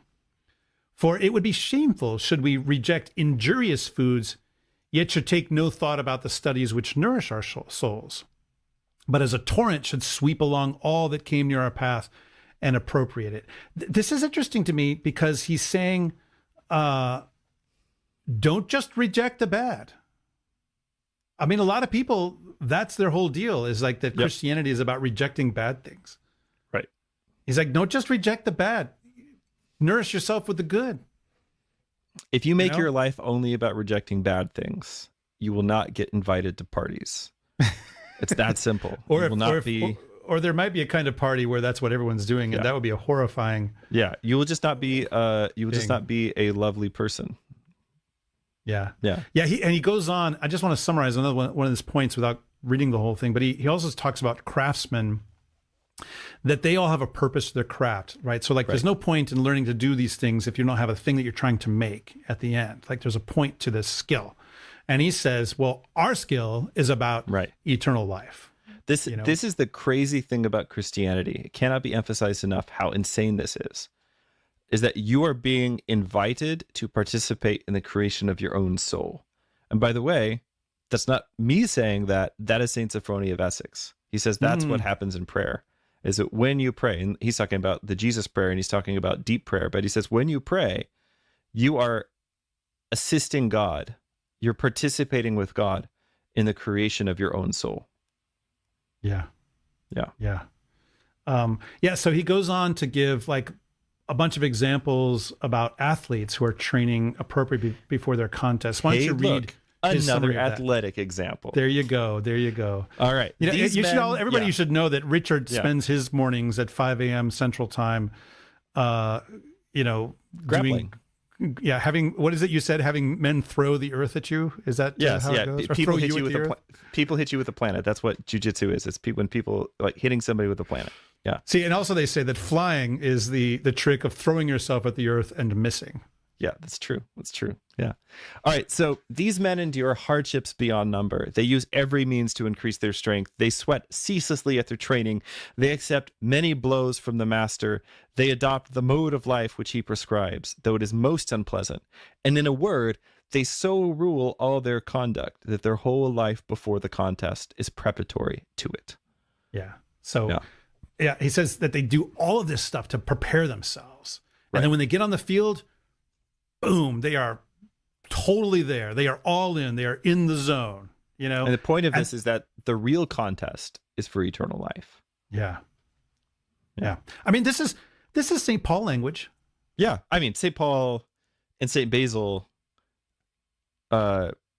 it's hyperbole to say, they would have got along great together. Obviously they do, get along great together. Yes. But St. Basil really seems of a cut out of the same mold as St. Paul. That's what I'll say. Like, there's a similarity Basil, in voice. Yeah, there really is. When you read St. Basil, you feel like you're just reading St. Paul, I think. Yeah. Okay, so he goes on to say, and he's concluding this point. He says, therefore, we must not be light-minded, nor exchange our immortal hopes for momentary idleness, lest reproaches come upon us and judgment befall us. Not forsooth here among men, although judgment here is no easy thing for the man of sense to bear. So he's saying, I'm not talking about judgment here on earth where people judge you, although that's hard to deal with by itself. Okay, that's what he's saying. But at the bar of justice, be that under the earth or wherever else it may happen to be, while he who unintentionally violates his obligations perchance receives some pardon from God, he who designedly chooses a life of wickedness doubtless has a far greater punishment to endure. So if you make a mistake, God is going to forgive you. Yep. But if you decide to live this way, if you decide to make yourself idle rather than enter into the contest of your salvation, then it's not going to go well for you. And what does, in the context of this essay, or this essay, in the context of this letter or this address, what does deciding to make yourself idle mean? It means not attending to poetry. Right. Which is crazy. Yeah. Again, we're not saying this. St. Basil is saying. That's right. All right. So chapter 9, this is the longest chapter. Yeah. It kind of, and it's recapitulates all of his points. Right. Exactly. Which is this is not just good. This is excellent Greek rhetorical style. Like, this is how you're taught to speak. Although as my dad would have said, what St. Basil is doing here is he tells you what he's going to tell you, then he tells you what he told you. Yeah, that is the way that you that's the way you talk. It's still like, it's just a human way of communicating. It's the best way to do it effectively. And St. Basil is, at a very high level of art when it comes to this, right? Yeah. So he says, what then are we to do? Perchance one might ask. What else than to care for the soul, never leaving an idle moment for other things? So this is not saying, by the way, that there's no place for leisure or pleasure reading or things like that. The point is, those things should be things that contribute to your soul, right? So do what is best for your soul. Accordingly, we ought not to serve the body any more than is absolutely necessary, but we ought to do our best for the soul, releasing it from the bondage of fellowship with the bodily appetites. At the same time, we ought to make the body superior to passion. We must provide it with the necessary food, to be sure, but not with delicacies, as those do who seek everywhere for waiters and cooks, and scour both earth and sea, like those bringing tribute to some stern tyrant. Wow. So this is about asceticism. It is about asceticism. You know, eat what's necessary, he says, but don't become a gourmand. Yeah. Yeah. And he's sort of saying, like, your body is the tyrant, like your stomach is the tyrant, right? And so and so you get this image of like the waiters and the cooks coming with these various dishes. And for people who are not aware, this is a huge problem in Roman society, especially among kind of wealthier families, like the family that St. Basil is from. Now, his parents were not like this. We should mention his family. They're all saints. Yeah, it's a very saintly family. Basically, his entire family lived an ascetic life together as a family, and they're one of the models, right? If you want to know what would it look like to be a family of saints, I mean, this is who you look at, right? So his father and mother are both canonized saints, as well as his brother and four siblings. I think are all saints. Yeah. All of his siblings. Yeah. So but in Roman society, these kinds of excesses, I'll give two examples because I know that people are wondering about, what kinds of luxurious indulgences did people eat in the ancient Roman world. So one of the things that they would do is that they would take there's this one lake in Italy where the best eels come from. And they would take the eels from this lake and they would drop them live into a vat of very high proof wine. And basically they would pickle alive. And then once they pickled alive, they would roast the eels and eat them. And this was, even into the Middle Ages, considered one of the greatest delicacies in Italy. There is literally a pope who died from a surfeit of eels because he ate too many of these and it caused gastrointestinal distress and it killed him. That was in like the 11th or 12th century. His hovercraft was full of eels. Yeah, he was nice. Thank you. He was like the only French pope that century too. So, you get your jokes in now. But another thing that the Romans would do is they would fatten dormice, like a mouse, right? But they would fatten them and breed them so they would grow really, really large, and they would hand feed them on grain, kind of like you would do to a duck that's being prepared for foie gras, which is another good example of a decadent food that we still have. I mean, I don't have it. Some people maybe have it. And they would really fatten up these dormice, right? And then at Roman parties, they would actually, as a sign of opulence, if you really wanted to flex on your neighbors, they would actually, your slaves would bring the dormice out and weigh them in front of your guests before they killed them and cooked them. So you could, everybody could see, man, look at that fat, juicy squeaker that I'm about to get to enjoy, right? Oh, these people must be really well off. Look at how fat even the mice are, right? That's the idea. So oysters were also like a huge delicacy that caused all kinds of problems. In fact, all of these delicacies are things that whenever a new emperor would come to power, if he was of like a particularly stern or stoical, sometimes an actual stoic disposition, trying to ban these foods was a big part of the program of moral reforms that the emperors put into place. Augustus does things like this, and Marcus Aurelius does things like this, and because it's the idea that even the pagans knew that having unfettered access to incredibly decadent foods is really bad for your spiritual health, right? And that's the idea here. He's not saying don't enjoy a home cooked meal that your wife has cooked. Right. He's talking or even about like these at a feast, Right. Yeah. Right. Yeah. Pascha night or something. Yeah. I mean, he goes on. Okay. It's like this next quote kind of underlines what he's saying. He says, "For to one who is really a man, It is no less a disgrace to be a fop or a pamperer of the body than to be the victim of any other base passion. Indeed, to be very zealous in making the body appear very beautiful is not the mark of a man who knows himself, or who feels the force of the wise maxim, not that which is seen is the man. Another Greek proverb, by the way. For it requires a higher faculty for any one of us, whoever he may be, to know himself. And I would just argue, so what he's doing is he's taking gluttony as one example, and then he's saying, but being subject to any base passion is shameful and not becoming of a man, right? And then he goes on to kind of like what I would say is if you're going to take this wisdom and apply this to the ways that you spend your time, right? Ask yourself, the things that I'm reading for entertainment, the things that I'm watching for entertainment, right? Are these things which, what do they serve? Do they serve my appetites and my passions, or do they serve my soul? Right? That's the question we need to be asking.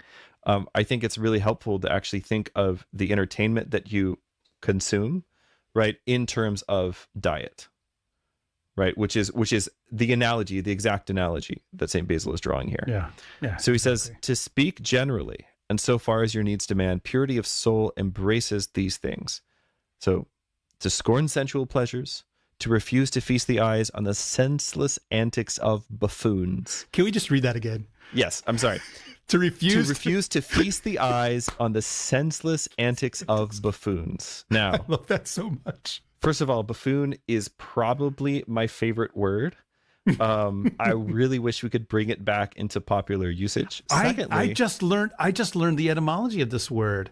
It actually, yes. So it actually comes from, I think it comes from the Commedia dell'arte.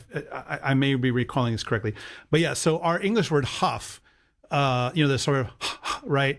Mm-hmm. So it's actually related then to puff, which we still have, of course. And a buffoon or a puffoon was someone who apparently in the Commedia dell'arte would puff out his cheeks, was considered to be like a comedic expression or whatever. It's still funny to babies. It is still funny. Exactly. Yeah. And so, so the buffoon was, I think, this sort of stock figure or whatever. Yeah. If I remember, I might be getting this a little bit wrong, but yeah. So yeah, the senseless antics of buffoons. That's so great. I mean, this really should make us think about how we make use of social media or watching the news or things like this. Doom scrolling might be feasting the eyes on the senseless antics of buffoons. Might just be, yeah. Don't do it. Clothes one, or on bodies which goad one to passion. Yeah, don't look at pictures of bodies that goad you to passion. And to close one's ears to songs which corrupt the mind, which is almost all the songs, by the way, if you live in the 21st century. For passions, which are the offspring of servility and baseness, are produced by this kind of music. On the other hand, we must employ that class of music which is better in itself, and which leads us to better things, which David, the sacred psalmist, is said to have used to assuage the madness of the king. Also, tradition has it that when Pythagoras happened upon some drunken revelers, he commanded the flute player who led the merrymaking to change the tune and to play a Doric air, and that the chant so sobered them that they threw down their wreaths and shamefacedly returned home. Wow. Others, at the sound of the flute rave, by the way, flute rave, really fun mental image that I just got in my head. Just like it's the name of Bobby Maddox's next band. That's right. That's right. Everybody is just like, all right, guys, we're going to a flute rave tonight. Everybody bring your piccolos. Here we go. Hope we don't run into that guy who plays Doric airs. What a downer. Yeah. Oh, man. I'm really not trying to make fun of this because this has, I think, really drastic implications actually for the kind of think about the kind of music you should let your kids listen to. It's right. True.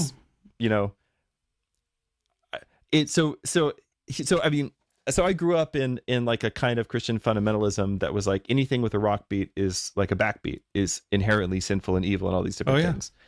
And so whenever I come across stuff like this, and by the way, one of the things that St. Basil is referencing is this idea that you, for instance, find in Plato, that different kinds of music, and I do not have time to get into ancient Greek music theory here, But maybe we should get someone on the show that can do that. That could be really interesting. we do have resources who can do things like that. But basically, there was this idea that actually different modes are engender different kinds of feelings and different kinds of passions in us. And actually, this is the basis of the church's modal system of music.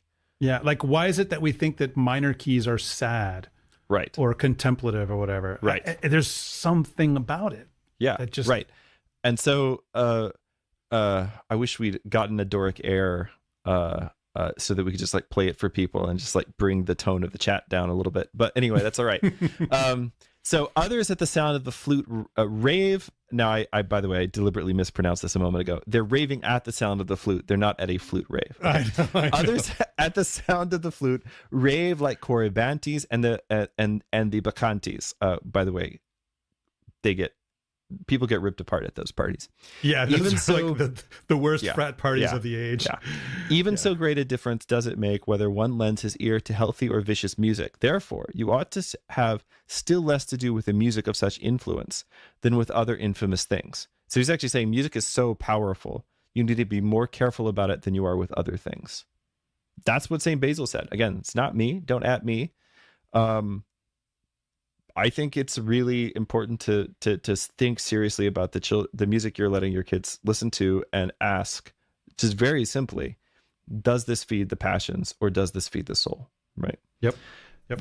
Then I am ashamed to forbid you to load the air with all kinds of sweet smelling perfumes or to smear yourselves with ointment.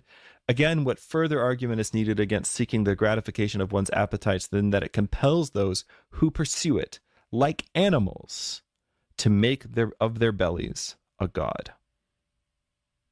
So one of the amazing things is that St. Basil begins with saying, let's read pagan poetry together. And then he draws the conclusion from pagan poetry, which actually all the pagans did as well, which is that this should be leading us towards a life of asceticism. And even the most virtuous of the pagans, you could say, like the sort of high paganism before the time of Christ, people are already seeing like these excesses that we're living by are making us less human, because we're like animals. An animal is just always driven by whatever their appetite is, right? That's why if you want to train an animal, the easiest way to do it is to control the food source. With food. Right?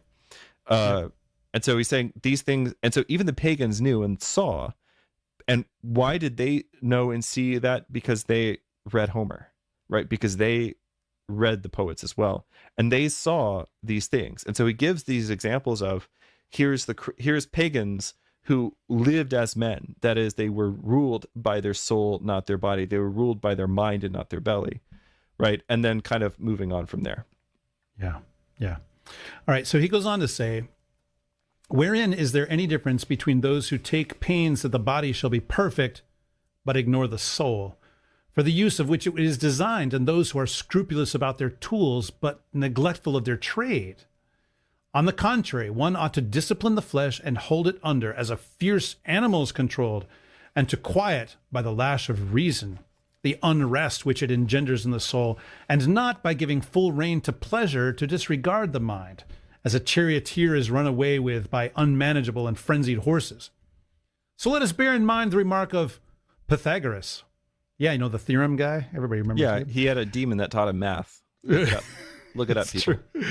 The remark of Pythagoras, who, upon learning that one of his followers was growing very fleshy from gymnastics and hearty eating, said to him, "Will you not stop making your imprisonment harder for yourself?"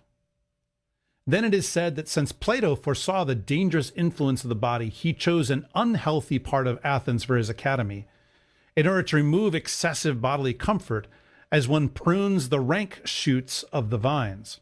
Indeed, I have even heard physicians say that over-healthiness is dangerous.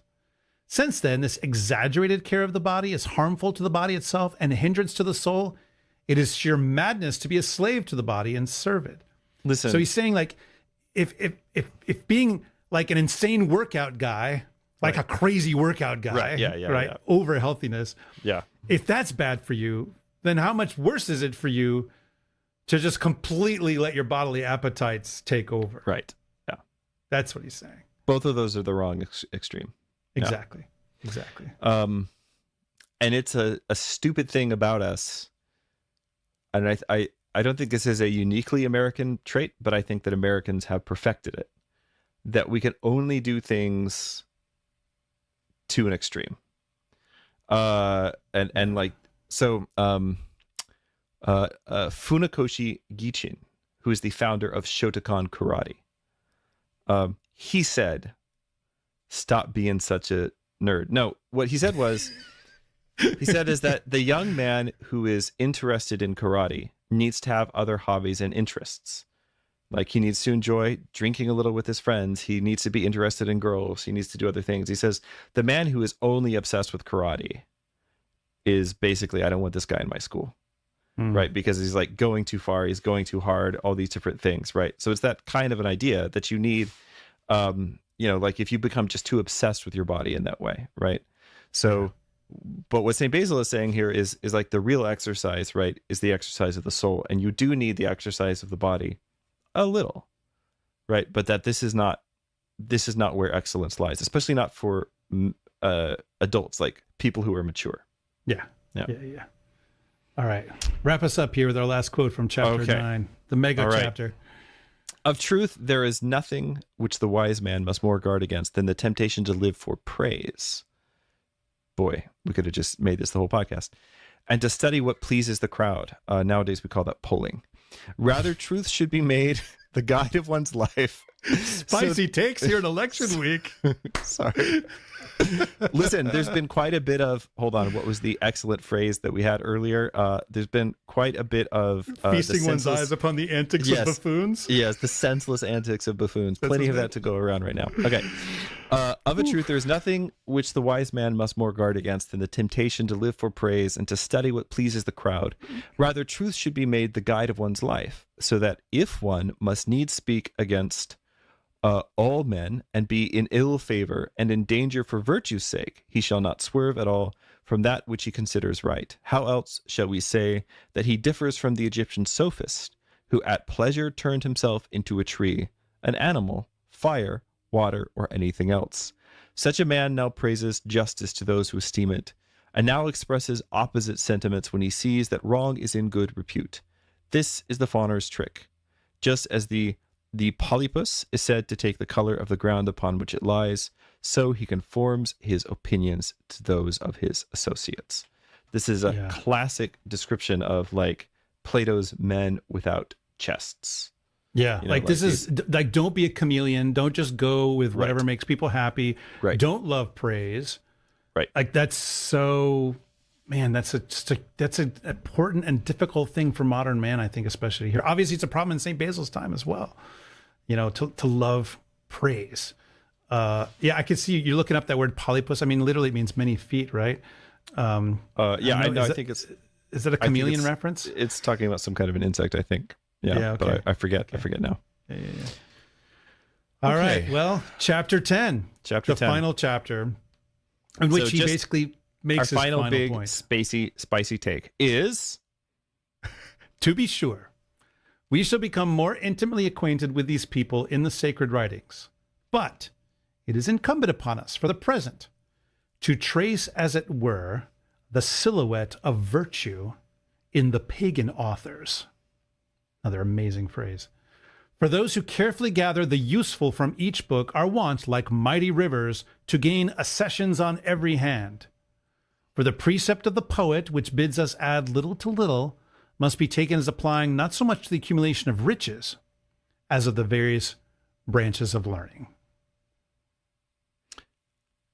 For the journey of this life eternal, I would advise you to husband resources, leaving no stone unturned, as the proverb has it, because whence you might derive any aid. From this task we shall not shrink, because it is hard and laborious, but remembering the precept that every man ought to choose the better life, and expecting that association will render it pleasant, we shall busy ourselves with those things that are best, for it is shameful to squander the present, and later to call back the anguish when no more time is given.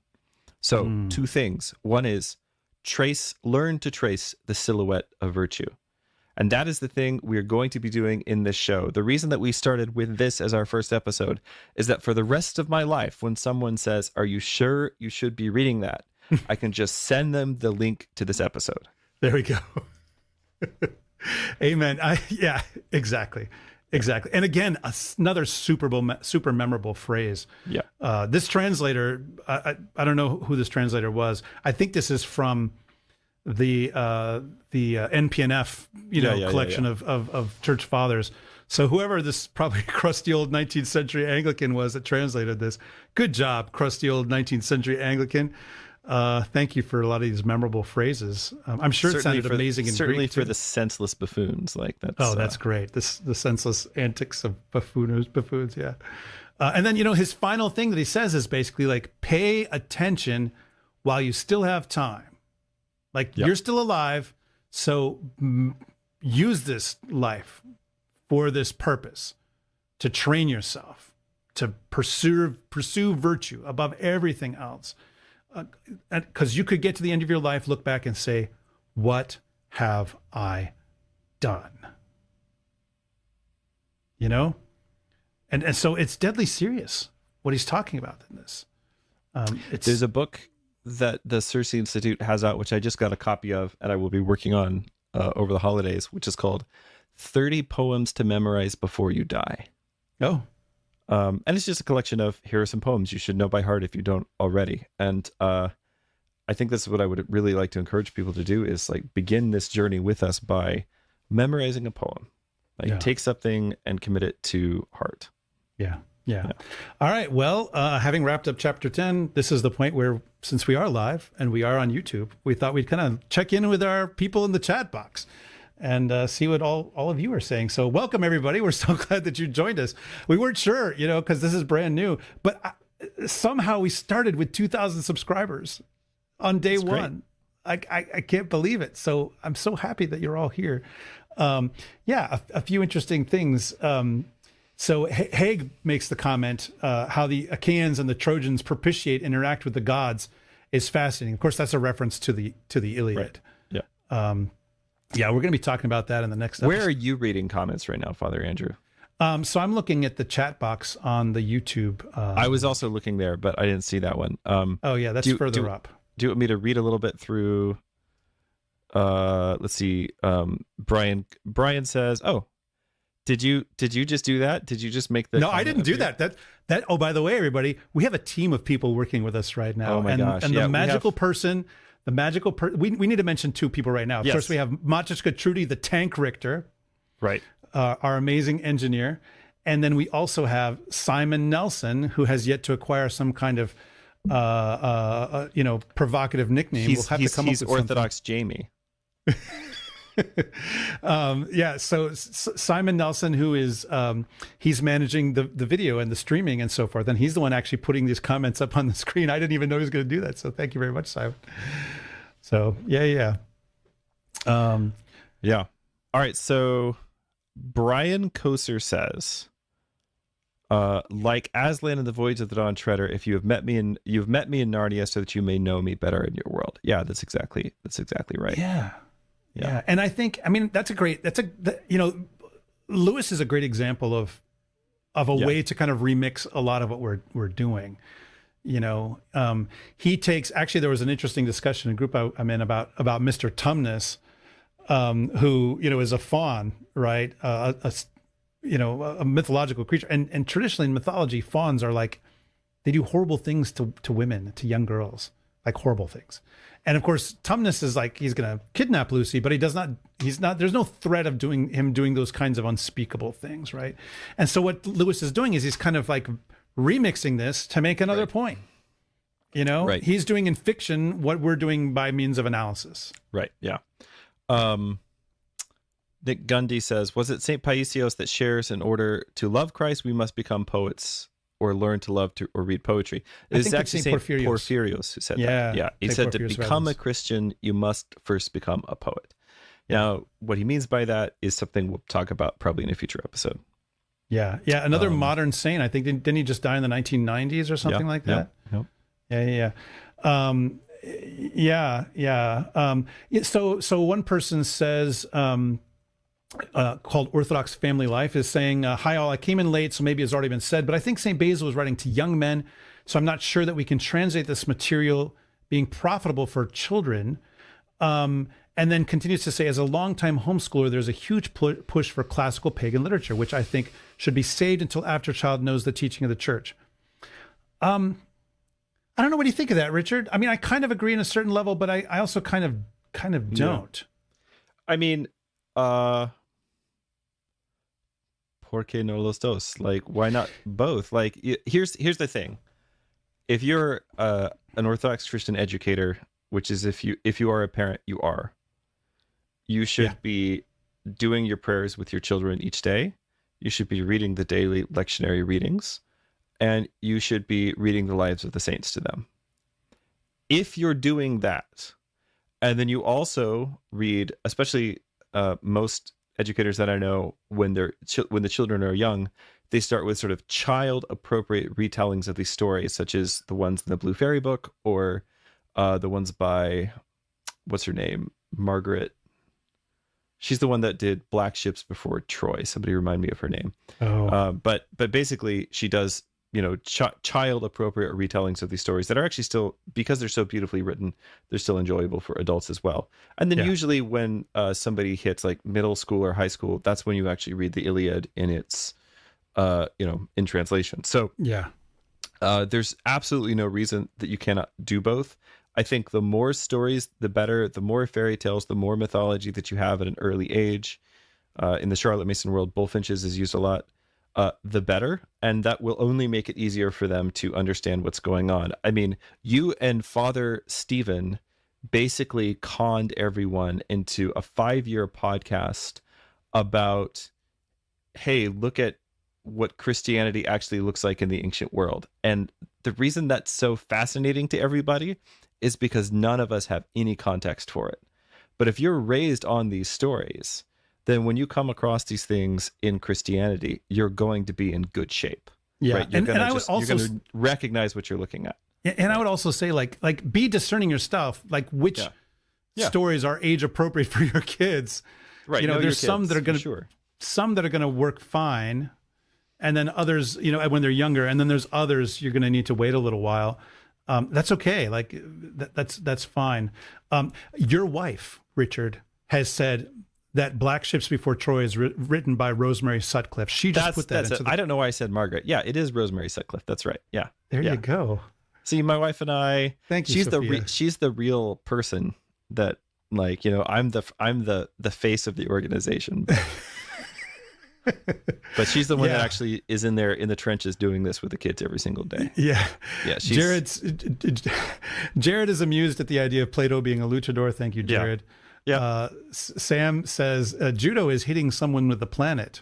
Jiu-jitsu is folding laundry while another person is wearing it. Yes. I mean, I would just remind people that the words judo and jiu-jitsu are synonyms in Japanese. It's really the same word. And Brazilian jiu-jitsu is just like it's an offshoot of judo in one direction, and modern Olympic judo is an offshoot of judo in another direction. But anyway, yes, love judo. Mad respect for my judoka brothers out there. Yeah. All right. Well, thanks for all of the stuff you've left in the chat. Please make sure you come back next time, and we'll love to talk to you more. Okay, so why don't we just give some concluding thoughts about everything that we just talked about for the last 2 hours. And that went by really fast. I'm so happy with this little episode. Worried how fast that went. Yeah. So, okay, number one, my first observation is that St. Basil demonstrates that he knows this literature very, very well. He has spent time with it. Not just that he went to school and remembers it from school. He clearly knows it really well. This is the language that he speaks, right? Yeah. So he's practicing what he preaches. Absolutely. So, you can say, look, I just want to be like St. Basil, you guys. I just want to be like St. Basil. That's it. Yep. Yeah. There's a real emphasis here on, you could say, the practical aspects of the Christian life, which are not, I mean, St. Basil is one of the great theologians of the church. Yeah.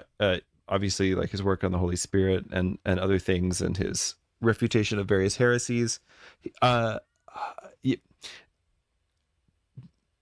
Because for St. Basil, like theology is a practical thing, right? The practical thing is knowing God, right? Like knowing God, fighting the passion so you can climb the ladder of the virtues and ascend to the contemplative life. That is what actually life is for. So there's an emphasis here on asceticism and on practical action, and that those things go along with poetry, and that actually poetry is an essential ingredient to that life. Yeah. Yeah. Really good, really big point. Because sometimes people say, oh, you don't need all of that. Just do these things. He's like, if you know this stuff, it's going to actually make it so that you know how to do these things. And, and you know, like, yeah, it goes together.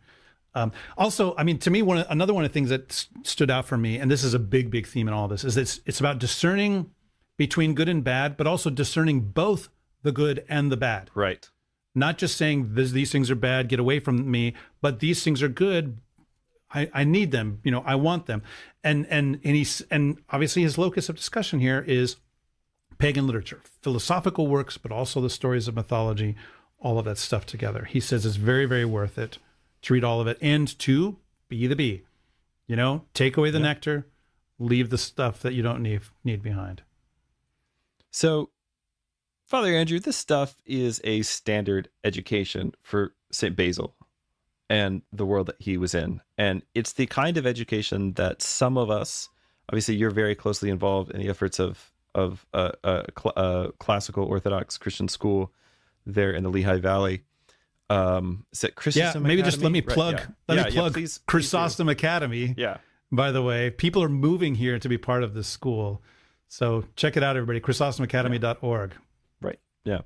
I'm also, actually, to plug something else, actively involved in teaching courses through the symbolic world. I have stuff on Beowulf, on the Divine Comedy. We have a bunch of courses coming next year. The reason I'm doing that is basically for people like me who made it to adulthood and realized they never got the kind of education that they hoped they would have. I feel that way myself. Like I was raised going to public school, and I wasn't reading. I mean, we weren't doing this. So my question is, how do we apply this? How do we go about this? If we're going to begin today, we say, well, St. Basil, I'm not a young man anymore, or a young woman anymore, or whatever. How do we begin to apply the things that he's talking about here? Yeah. I mean, number one, read it. Read the literature. And I would say, like, read what interests you. Read what attracts you. Right? Yeah. Like there's not a curriculum. Right. You know, you must read this first, whatever. I think that one of the things people will begin to see once we start the podcast in earnest, right? So we're laying the groundwork, we're laying the foundation, just like St. Basil would like us to. But next week, when we begin to get into the Iliad, 2 weeks. 2 weeks. 2 weeks. Sorry. Yeah. Sorry. 2 weeks from now, when we begin to get in the Iliad, right? This, how do I put this? What you're going to realize if you stick with us is that the great tradition is so interconnected that you can start literally anywhere you want, and you will wind up where you need to be. Yeah. Yeah. And I would also say, like, none of us got the kind of education that Basil got. No. We just didn't, right? Nope. So the context is different. We're not in his exact context, okay? So that's why I'm a big believer in that Latin phrase, mutatis mutandis. There we go. I can throw out a few of my, I'm not an actual classicist, but I like to dabble in it, as I will be doing with you on this podcast for some time. Although classical mythology is not the only thing we'll be reading, by the way, everybody. We're going to be, that's right, a lot of other realms. It's not just Greek and Roman. Medieval myths and legends. I have some Ethiopian stuff planned. Yeah. We're going to have a good time. Yeah, mutatis mutandis means changing the things that need to be changed, right? So just like our commenter who said, well, maybe some of this isn't for kids. Okay, change whatever needs to be changed. Make adjustments as you go. Yeah. It's fine, step by step, little by little. But also, like, don't be too sad if you can't get to all of it, or if you couldn't devote your formative education to it. You are where you are, right? There's like in Tennyson's Ulysses, that which we are, right? Nice. There you go. Listen, there's often a kind of a crippling fear that especially I hear voiced by homeschool mothers, and what's behind it is always this idea that, okay, what if the kids don't get everything? Like, what if I miss something? And they go out into the world and their education is lacking, or they're going to be basically maimed in some way because I didn't cover enough of this particular subject. First of all, most of that stuff kind of comes out in the wash, to be totally honest. I mean, if you think people in public schools are getting a complete education and becoming well-rounded and healthy human beings, sad to say that is not happening. So in this, we just need to remember always God's grace, that God Right. is a good God who loves mankind. Right. That the poetry of the church, right, the things that the church gives us, these are the best things, actually. I mean, that's what St. Porphyrius says. It says you should just read the poetic canons of the church. But St. Basil's argument is that to become a person who can properly read or even compose such things, that this is where you have to begin. So begin wherever you can begin. Yeah. And apply yourself. There's nothing more important than your soul. Yep. And I would also add, like, one can apply these same approaches to non-ancient literature, non-pre-modern literature, like to modern literature. Yeah. I mean, you and I just finished doing 111 episodes of the Amansul podcast, and we handed over to our good friend Father Anthony Cook, in which we were reading the works of J.R. Tolkien using a lot of these same techniques and modes and so forth. So it absolutely can be done with modern literature as well. And, we don't need to have this kind of satanic panic approach to things that have fantasy elements and magic and whatever, because the church fathers always read things. I mean, if they can read pagan literature, which is at the center of the worship of demons. Right. Which is still going on when St. Basil is writing this. Yes. If they can do that, then we can read Tolkien stuff that has magic and wizards and whatever in it. I mean, come on. Like this is what the church fathers show us how to do. Fourth century is a very, very formative time for Christian theology. And it's in that context that we get, the major creeds of the church and all this kind of stuff is in that world. Exactly. So we don't need to be afraid, because everything belongs to God. Everything belongs to God. Everything belongs to God. That's it. That's the whole podcast, folks. Exactly. Everything belongs to God. Well, thanks for tuning in to our inaugural episode, everyone. If you were edified by this conversation, please like, subscribe, share, review. This show's home is YouTube, but we're also on Spotify, Apple Podcast, the Ancient Faith Radio app, other places as well. As the millennial on the podcast, I have to remind everyone to like, share, subscribe, and then also click the little bell down below so that you'll get a notification. The doobly-doo is the text below. Oh, see, I don't know your lingo, millennial. Again, it's that's why I'm the token millennial here. So that you'll get notified every time that we put out a new episode, which will be twice a month, the first and third Thursday of each month. So next time, not next week, but next time, we will be talking about Homer's Iliad. Farewell, and may you always trace the silhouette of virtue in everything that you read. This has been a listener and viewer-supported presentation of Ancient Faith Radio.